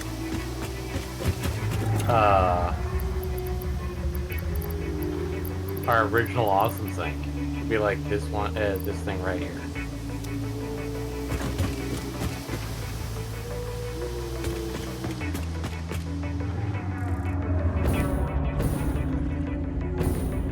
That boy. So we have like 128 plus 141 in those things. Yeah, we're not getting that $1,000 berry statue. the golden nut. The golden nut. Because I'm pretty sure in order to do that, we need to, like... we really need to change up how we're building the factory to literally take advantage of awesome things and stuff. Like, we would need to do, like, I'm Kibitz level nonsense. And we need to be submitting, like, the phase parts in there. for quite a bit of time.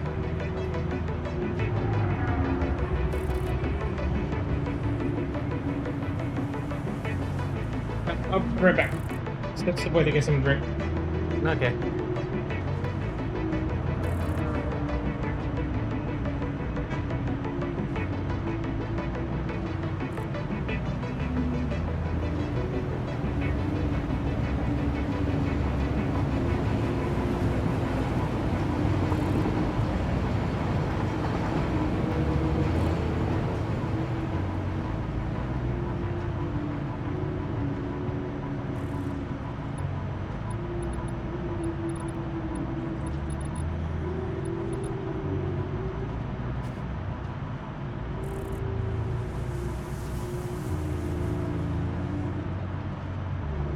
I do hope you know that we can hear everything. Uh-oh. What's going on with this audio? Yes. We still hear you, yeah. We were hearing you the entire time, but it was a very... Robots? Beep boop? Artifacted? Weird. You shouldn't have been able to hear me at all. Oh, we were hearing something. It wasn't anything obvious except like some footfalls. Let me see.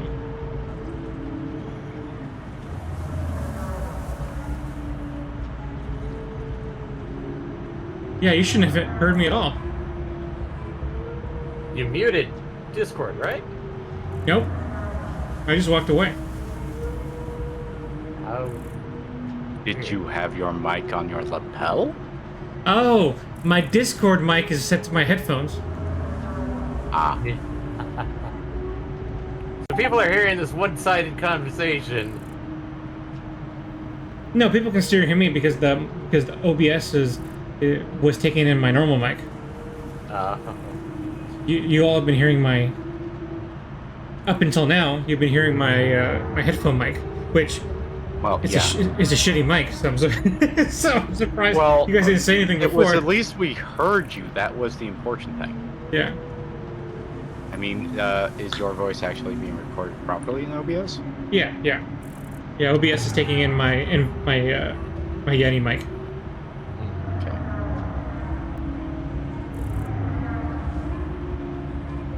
Yeah, that was weird. I'm not sure why. Yeah, I don't know. I'm sure you can hear me better now, or maybe better. Hopefully better.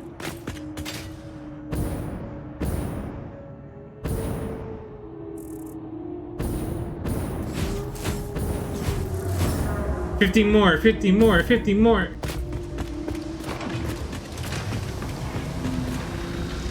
That's what it does when you feed them power matrices. That's wild. Yeah. And they jump up to 30% each. But as you can see, they burn through them like a fog ton. Have we figured out how to make enough for those? We're making them, but it not in any, like, decent capacity. It could probably feed one of these things.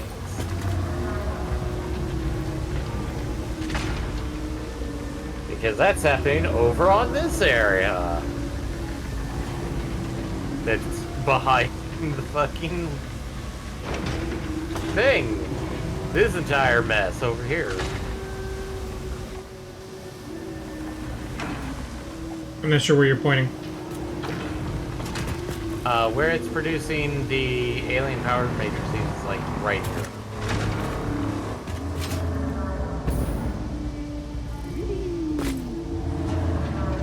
I don't know why I lost sight of you all of a sudden. Oh, there you are. Yeah.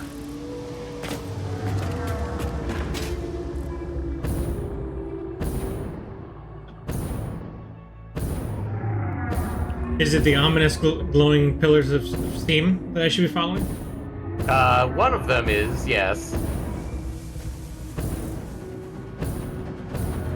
Yeah, all of the quantum encoders, like when they're active, they do that beam. That one's making the quantum computers. That one's making power shards. Oh, you made power shards too?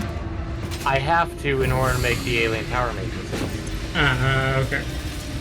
And here, That one's making the power matrix, alien power matrices.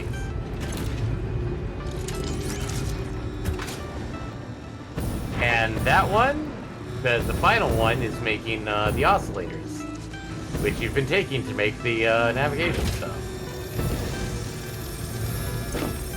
you know, you could probably stick some summer sloops in here and have enough to continuously power the. Do you want to see how much power it takes if I stick a summer sloop in there? Because right now it's using 1,000 or 2,000, right? It'll jump, like, if you watch it, you notice how it keeps jumping? 2,000 will be the max. I'm gonna stick the summer sloops in there.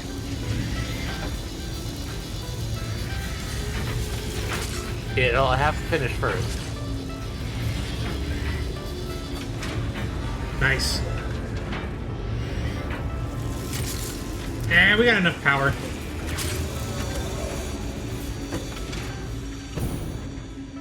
What's 8,000 megawatts of power?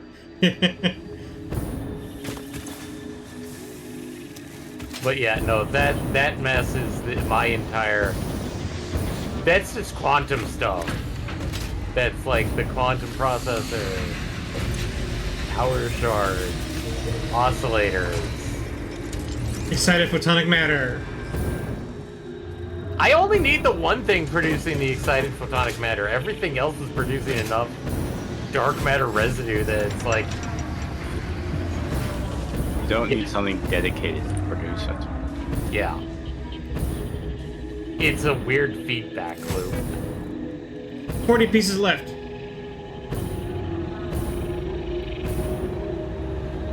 So roughly 20 minutes, roughly. Give or take. More like give, but 25 minutes. Which will just be about streamed in time, so it'll be perfect.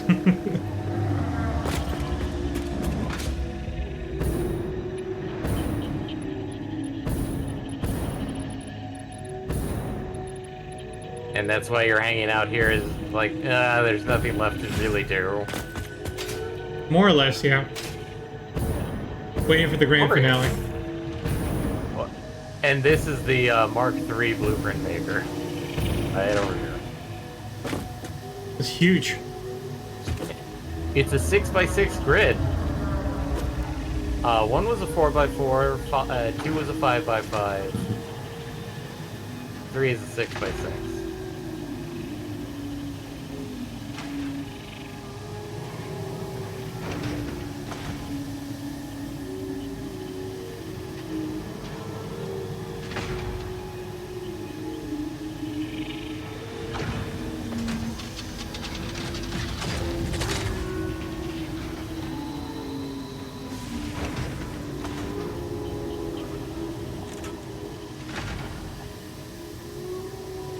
Yeah, so to contrast all that gloomy tragic Greek shit that I was talking about before, the character like video for the A rank, it turned out to be wild by comparison.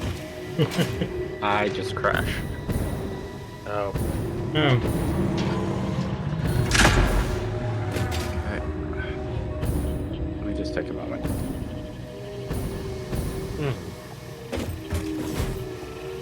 Yeah, Yay!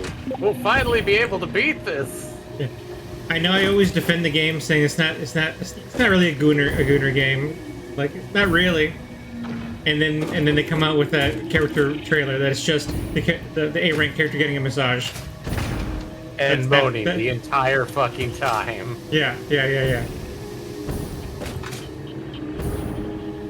Like, admittedly, I'm sure it's important to the lore. It's important to the lore. It's probably important to the lore, okay? It's probably important to the lore. It's probably important to the lore. Okay. Well, I can't really say anything because, like, the newest character in Nikkei is an exhibitionist. It's Nikkei. Again, this is this weird double standard. It's like, oh, of course, Nikkei. Nikkei. Even though technically she's technically part of the botany team and she's actually based off of a birch tree. Nice. which apparently birch trees actually just shed their bark every so often. There you I go. did not honestly know that. Some birch trees shed bark, some birch ladies shed clothes. It's fine. It's fine.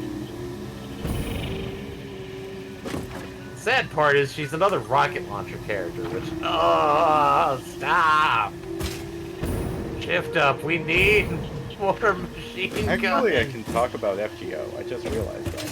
What? Yes, you can. What's going on in that game? Okay, well, in FGO JP, they've released the new servant, Mm-hmm. Dante. Oh, From, right. from Dante's Inferno? Yes. Yay! Well, technically, it's literally Dante Alighieri, his own fan fiction character, come to life. That's amazing. His self-insert character? Yes! That's amazing!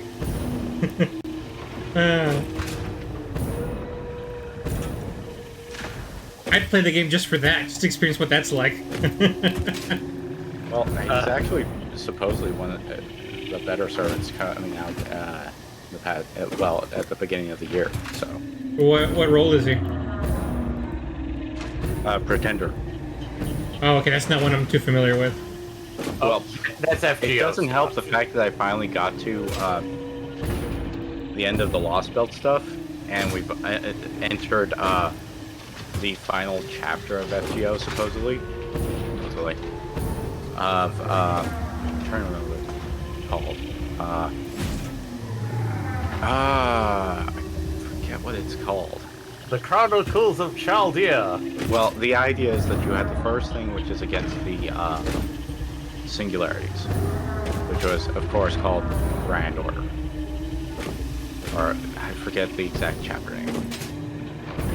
But Lost in the Cosmos was essentially the Oh, right. major chapter that came after that. The Ort Belt. But, I can't remember the exact name of it, even though I just finished it a month ago. Well, entered the first preview chapter, essentially. But the thing is that, supposedly you finally discovered who is the real villain, as you do. 10 years later. And you end up finding out that they are protected because you have been messing around with too many extra classes as the Master of Chaldea. Like, literally or figuratively messing around? Literally. Well, literally in the sense that you've been contracting them. Okay. And where, strangely enough, it's not the alter egos, foreigners, and pretenders. It's the rulers, avengers, and, well, moon cancers. Wound cancer. What a name. Well, it makes It sense. makes When you sense. played, the one Fates. Excelia? One game, yeah, no, it takes the PSP one that never got ported over and only received a translation patch, I think, at the beginning of this year? I thought Or that last was year, Excelia. at the end of last year? I thought that was Excelia. No, Excelia is the Dynasty Warriors thing. It's technically still a part of it, per se, but it's not the exact same game.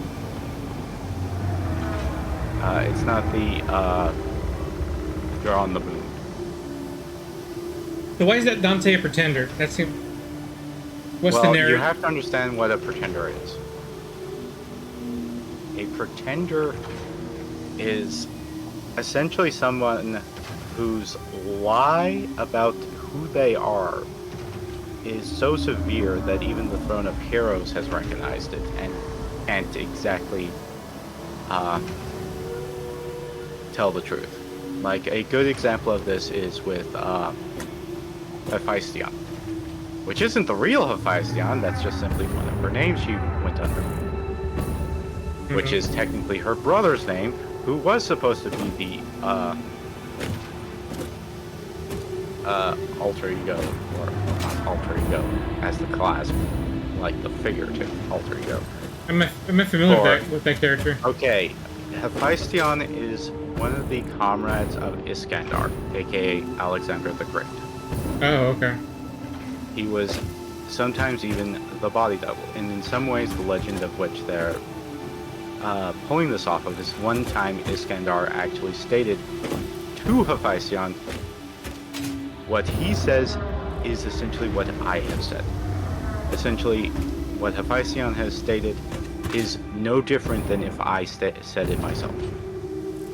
You could say is equal control or equal respect, or the fact that in some ways they are taking this literally as in Hephaestion and Iskandar are no different. They are the same person. The thing is that the servant called Hephaestion is a body double sort of magic. Think of like a voodoo fetish to take on curses and things, but a living human being. She doesn't actually have a proper name herself because obviously that would cause problems with the magic. So she's referred to as her brother. And since her brother is also a stand-in for Iskandar, she's technically also a stand-in for Iskandar. Is this getting confusing? Absolutely, but I follow, and by that I mean But I the don't. idea is that a pretender as a class was originally called Faker in the case files list, with the idea being that she was referred to as Faker because she was faking her class, she was faking exactly which servant she was being summoned as, which she was claiming to be Iskandar. The idea of pretenders so far is that most pretenders, the serious ones, not the summer ones, is that they have a tremendous lie that's like that has fooled the universe itself almost as a part of their origin story, or in legend, if you could think of it like that. Like the other one, which is probably the more notable one, is the Oberon character. That Do name you sounds want some familiar. spoilers? Feel free. There's no way I'm going to play that game at this point.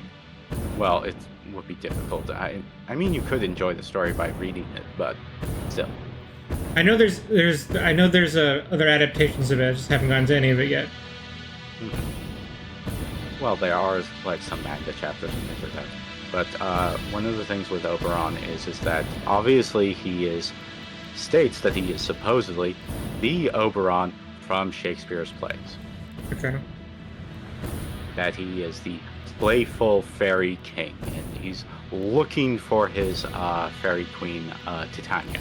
Oh, okay, thank you. I was thinking I knew that from Persona, and it took me a while to click with that. Well, remember, Okay. Persona took it from, you know, Right. Persona has taken just as many inspirations of various mythological things as much as Fate. Arguably, that would be the most bizarre and probably on the nose crossover is Persona X Fate. yeah, that would be interesting to see it done. But barring the absolute madness that probably cause, the idea is with Oberon is that obviously he introduces himself as that, he plays off as being our biggest ally in the particular not singularity, Lost Belt that you're in, and things like that, and he seems like such a great guy. The reality is he isn't.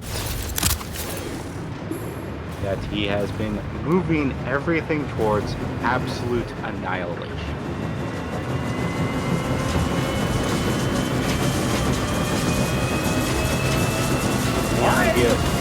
The idea is essentially he is a literal agent of absolute destruction. He does not care for anything. Like the interesting descriptions of how like he felt being awoken into this world is particularly graphic and disgusting. With the idea of that's how Oberon sees, existence.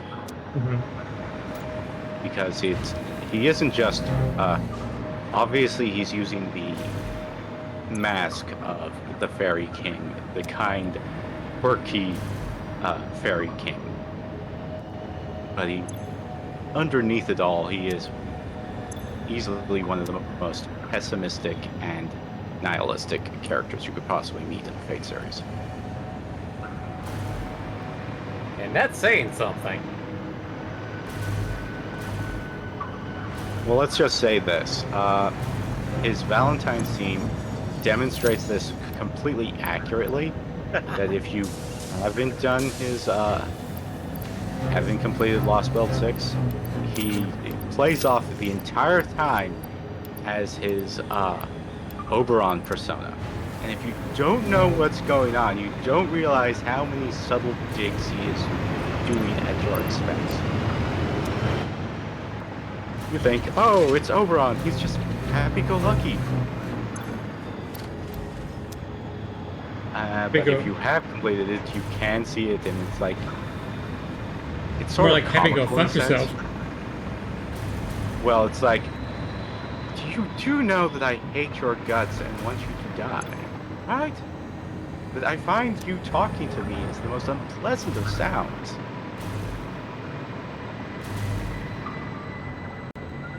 Like, literally, instead of a fancy ball in his Oberon persona, well, his perceived Oberon Fairy King persona, it comes off as like, it's a literal Japanese apartment filled with trash. Like, there's no romance at all in this scene. Jeez. Because I want you to leave.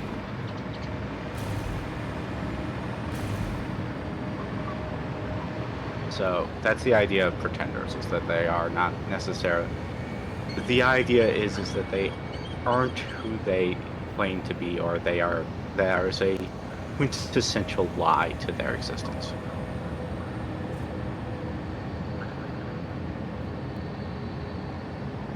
Okay.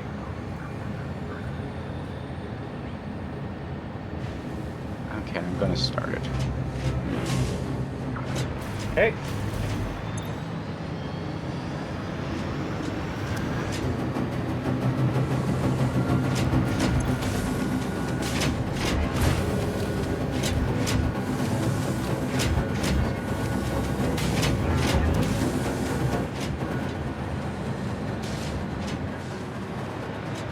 Somebody add some batteries?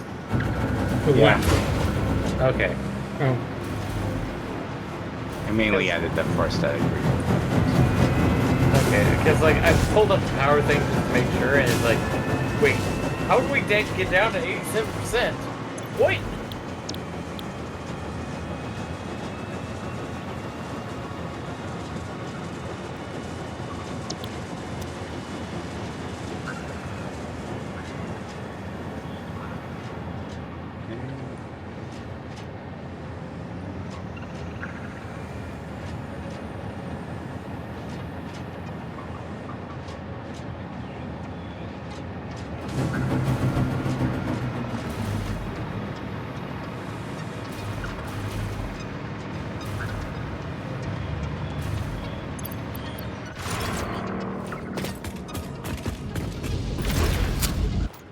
Okay, just added the last bit of power.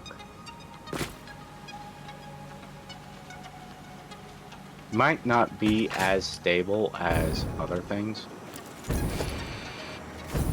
Yeah, this one doesn't have fuel. Why does it not have fuel?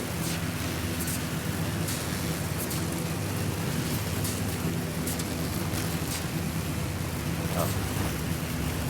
Forgot to hook something up again. Essentially.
Funny number.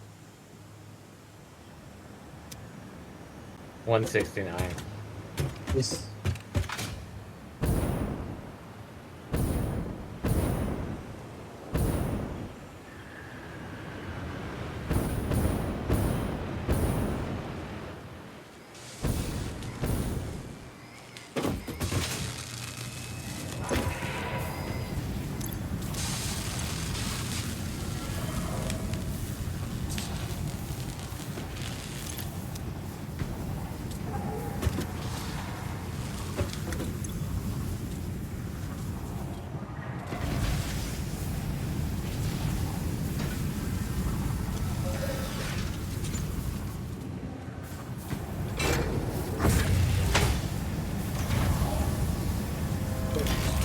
Fifteen more minutes and we'll be done with production. 15? Not stream production. Production? Yep.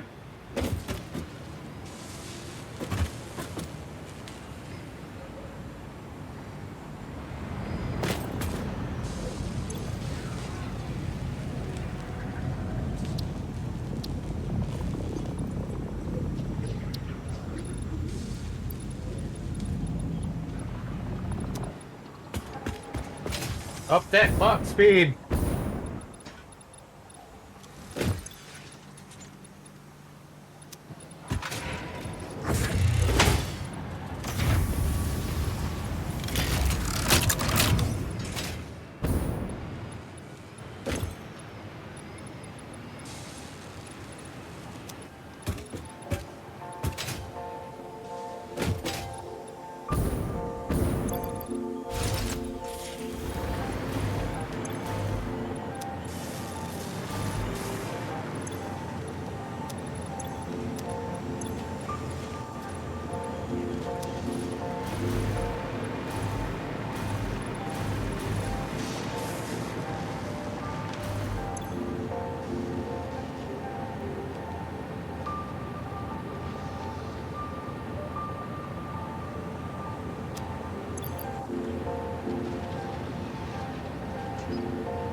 Production over. Almost. Unfortunately, it's not consistent. Because we're almost hitting 200,000 megawatts. Yay!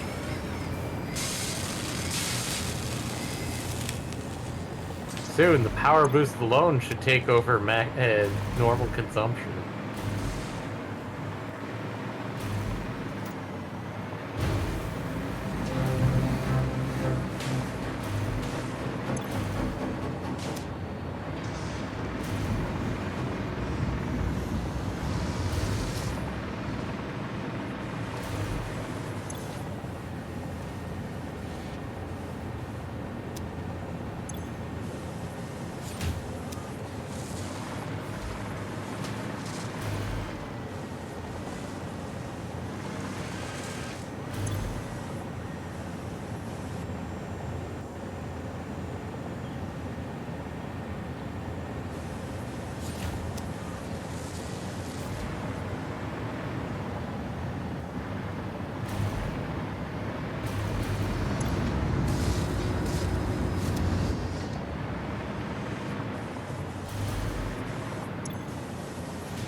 5 minutes to 10:30. It's not.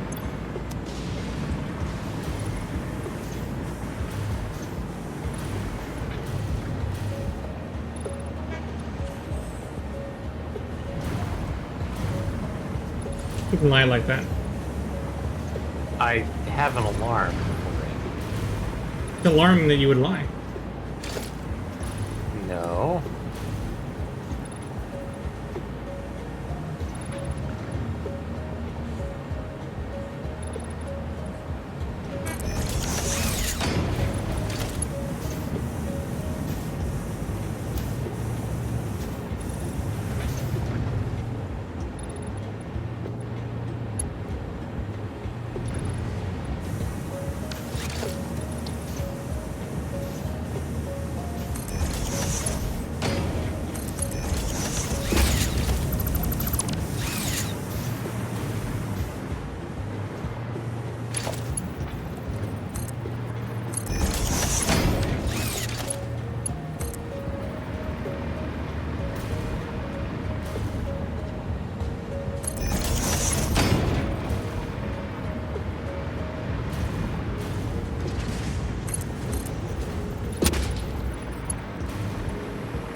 You missed. How could you miss? It was right in front of you.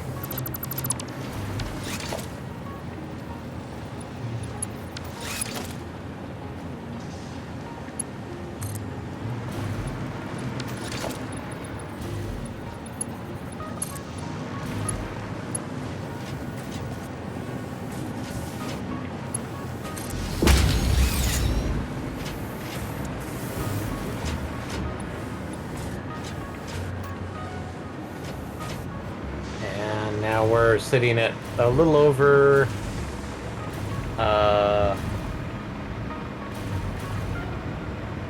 9/10 of the way. That's Now we seem to be pretty consistently at a quarter of a million megawatts.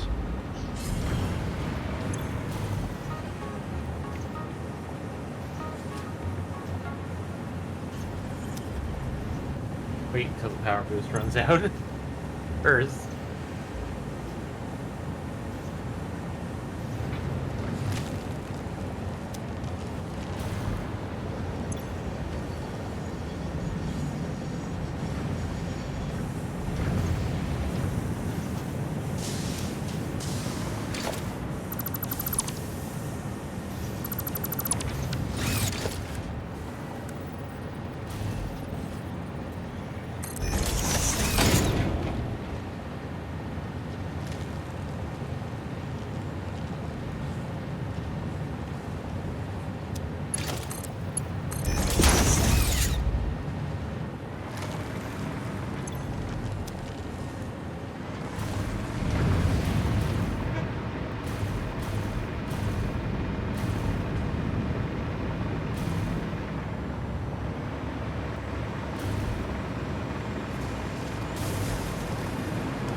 found some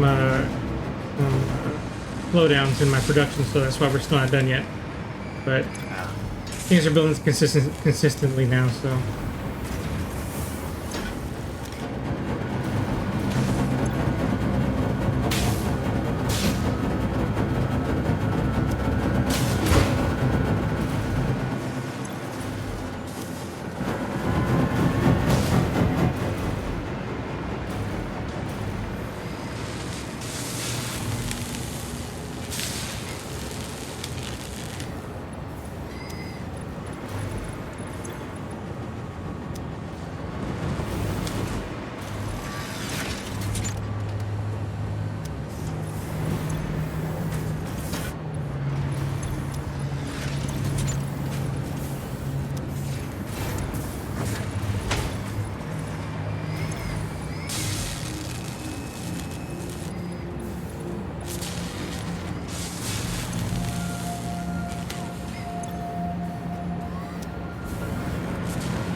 Right, 3 more.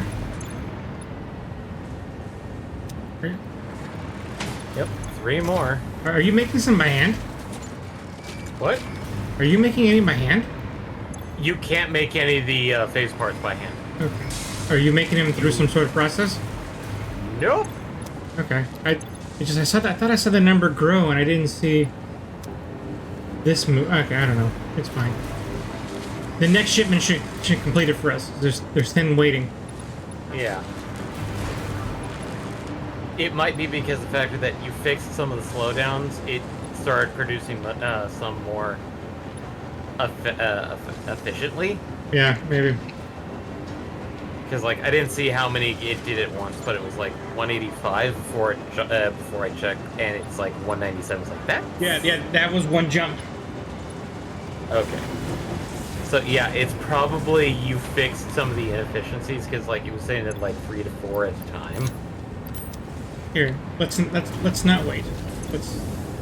You just grab those and run.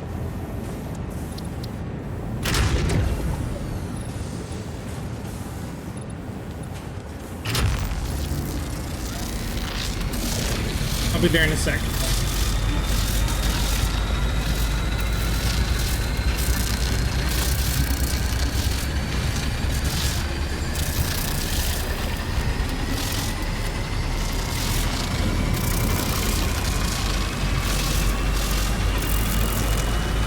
Alright. Heat up. Heat up, heat up, heat up, heat up! Excellent, you are heated up. Let's go.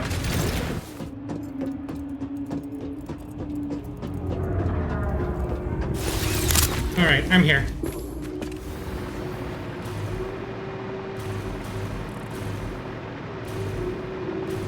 Okay, just get the thing, put it in.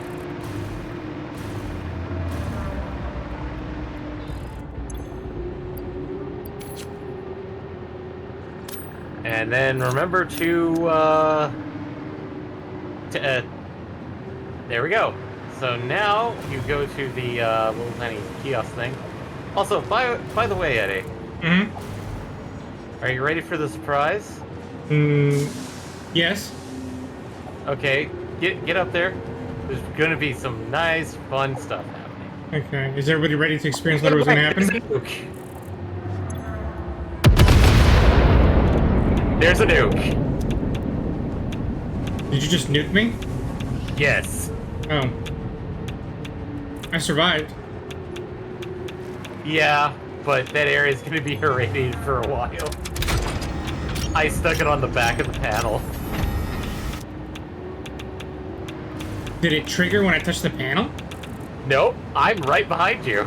Oh, okay. I was like, okay. Unsurprisingly, here's another presentation, but don't worry, I have improved it. This last delivery will be the most important action you have ever taken. Perhaps you want to take a moment to contemplate the gravity of your achievements. Yes, let's contemplate our gravity of our achievements. Alright, that's enough. This is the end of the Save the Day program. All you need to do is wait for the automated Phase 5 construction to complete. Simply throw the lever and further instructions will be supplied when relevant. Okay, standing now. Let's see what this is about.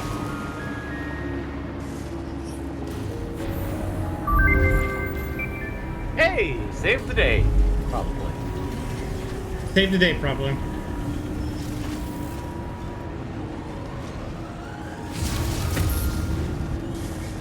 I should have put a nuke on that.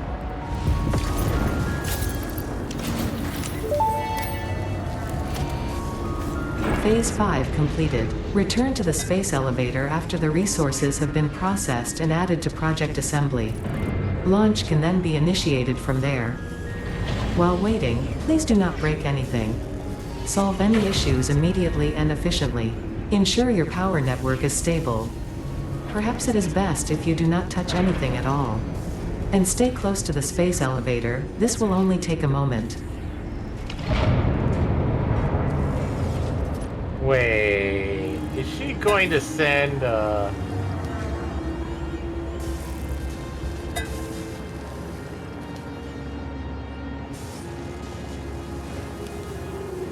Is that it? I think it's done building. It's done building. It says, like, stay close to the space elevator.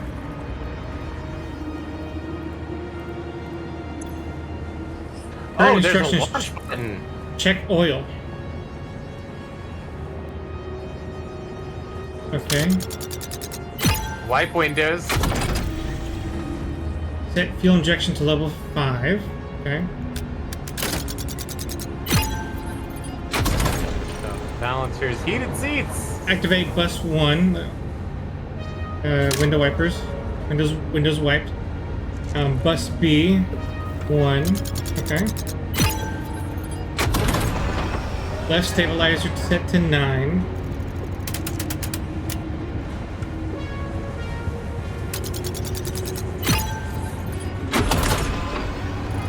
Right stabilizer to 4. Turn on gyroscopic balancer X on.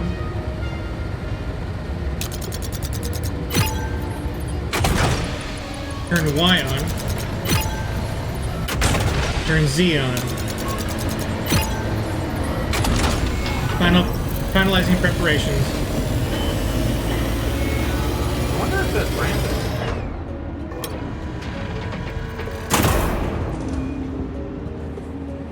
Time to lunch. Project assembly. Time for lunch? Launch. Project assembly. Okay, why?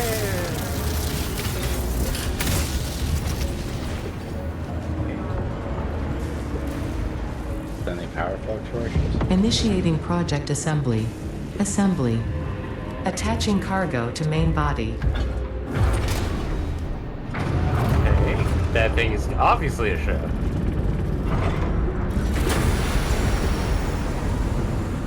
Okay, it's readjusting. We built the first Halo. This isn't a Halo. Leveling inner and outer rings. Okay, that's coming down.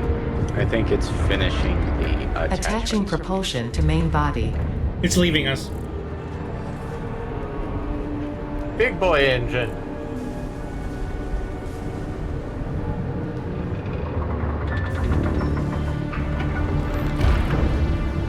Fuel lines connected. Attaching control center to main body.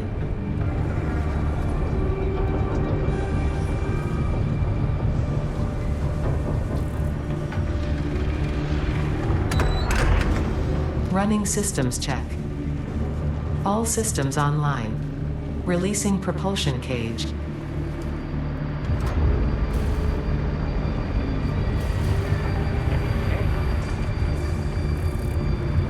Releasing clamps. Running pre-launch checks and calculating flight path.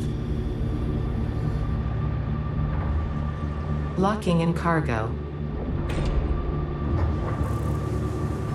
Launch in T-10, 9, 8, 7, 6, 5, 4, 3, 2, 1. I think you're forgetting something.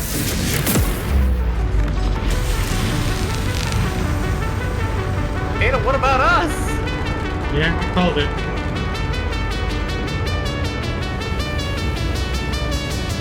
Ada!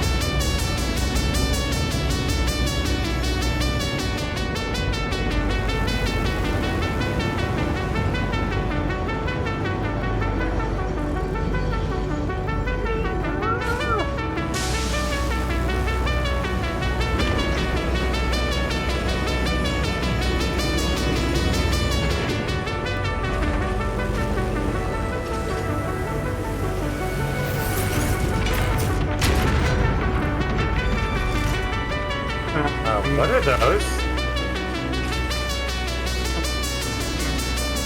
Are those puppies and kitties? Ada? Fireworks, right? Oh, okay, thank God. Okay. It wasn't aimed at us. Okay, so that's why they're ballistic warp drives. They're quite literally warp missiles. Yeah. Is our planet going to survive whatever they're doing?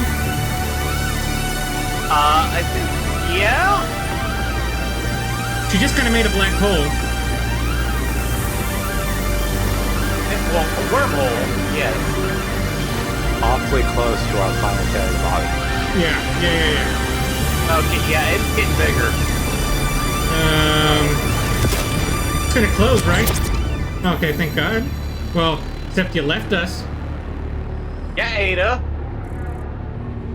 We'll Ada? just have to make another one. Yeah, I think that's the lesson. Do it again with snowflakes. Ada?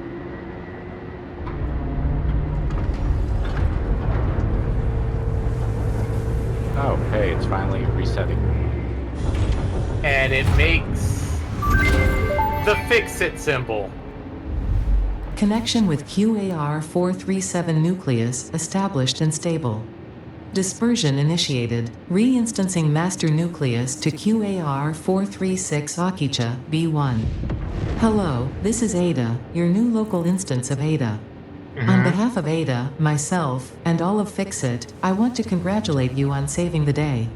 Every single kitten and puppy would thank you if they could. You have proven yourself to be a worthwhile and productive member of the human race, and have contributed something to this universe that will forever change it. Thanks to your achievements, the next generation of pioneers can now take to the stars and construct, automate, explore and exploit, alongside me. Additionally, you have been promoted to local production manager, effective immediately. Your duties to project assembly may be complete, but your duties to Fixit remain.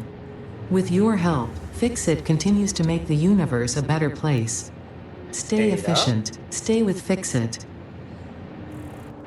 What about my severance package?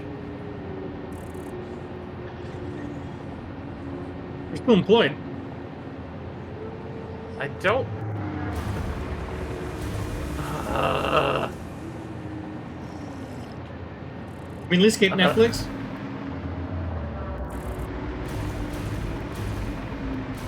Where did I put in my PTO request? Ada! I was supposed to go back to Earth after this. Didn't you read my contract? I think your presumption is that the memory of us ever having a contract might not be real.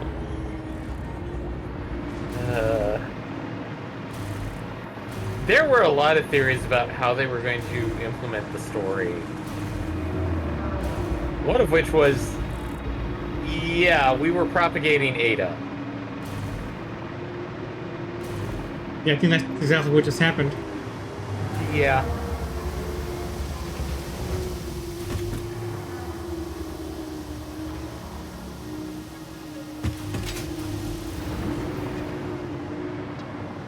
I like how the only sounds they're playing are basically all the environmental sounds. Well, I'm getting the background music, but Same. Mine stopped and all I hear are like all the various critters. No, I'm still getting the normal background sound and music, just with the added credit scene now. I guess I'll go grab my cup of coffee. I've been drinking hot chocolate this whole time.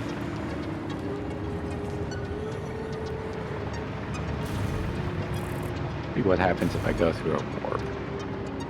I'm waiting for Ada to tell me, okay, you need to make another ship and use all the project parts so that hopefully you automate it up to this point. I'm gonna go, fuck you, I totally automated everything. We did it. We automated everything so we can do it all over again, Ada. Don't you worry. Everything is automated. We can just sit here and let it go.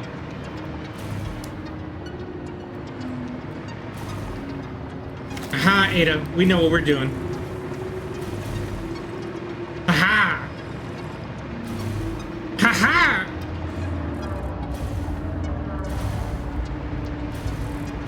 Hey, all the alpha and beta testers. Are we alpha and beta testers? No, I think these are the people that, oh, okay, it says and you. I mean, technically, yes. We signed up for early access, so. Yeah.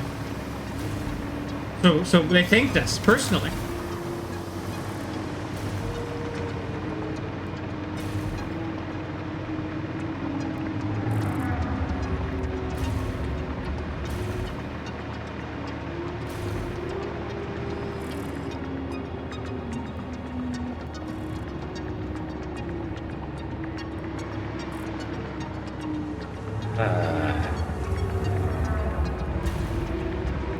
I wonder, can you strap me to, like, one of those ballistic warp drives? It would probably kill you. I mean, it's a good severance package. It would sever you from reality. I might join with whatever is on the other side of the veil.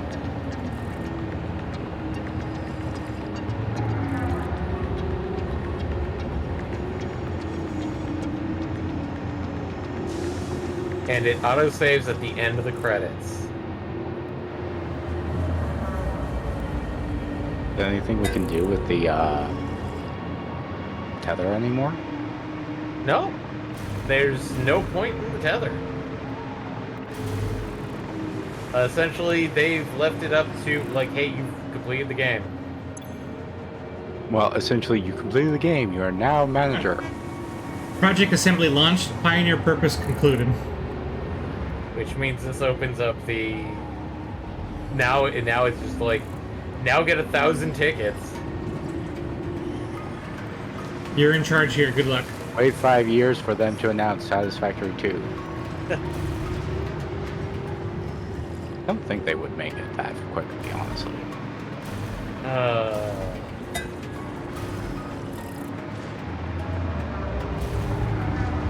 One last pet to Eddie's internet connection.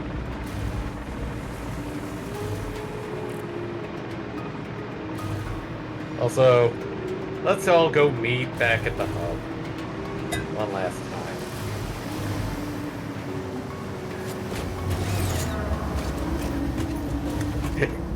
Get back here! Got something special for you, Eddie. Get back!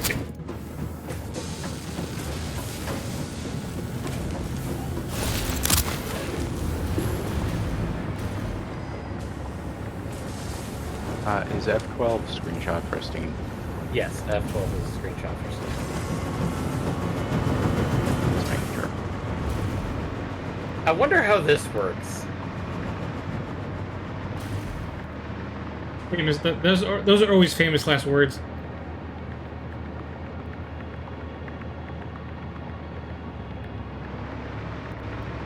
Well, considering that I tossed the nuke right into your portal and it's in the portal.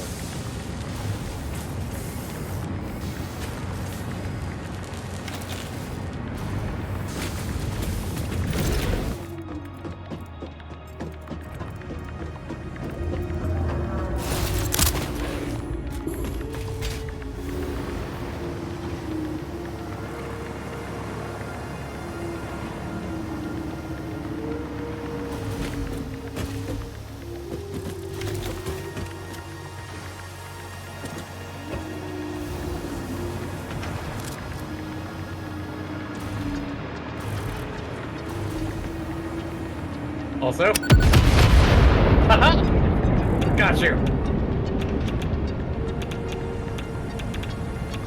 I didn't die though. It's important.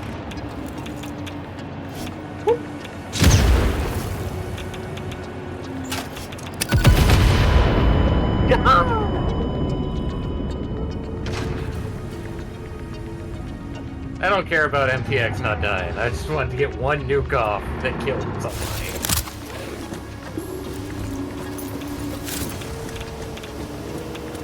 Oh no, the sweet release of death wasn't enough.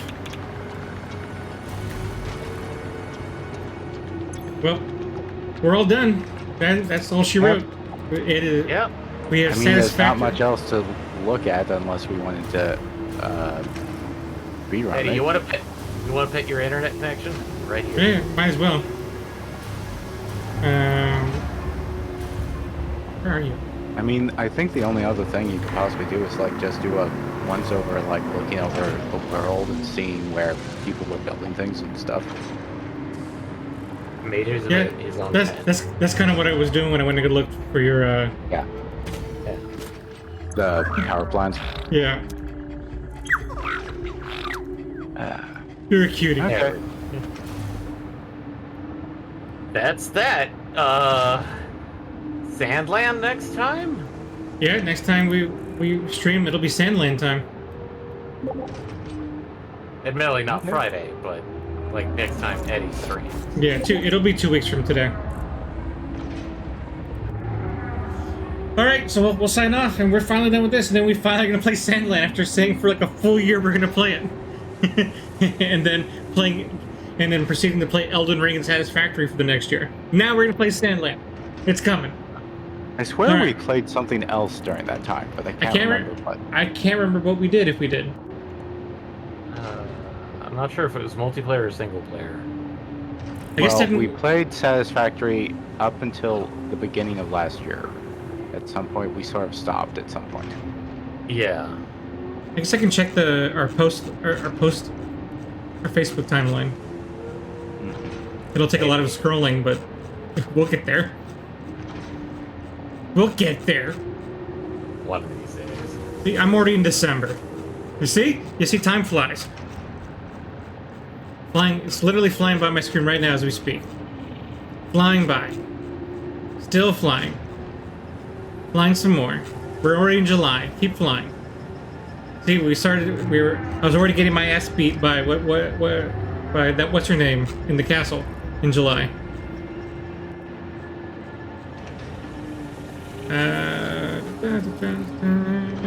Oh, we were playing Doom. That's what it was. Yeah. Ah, okay.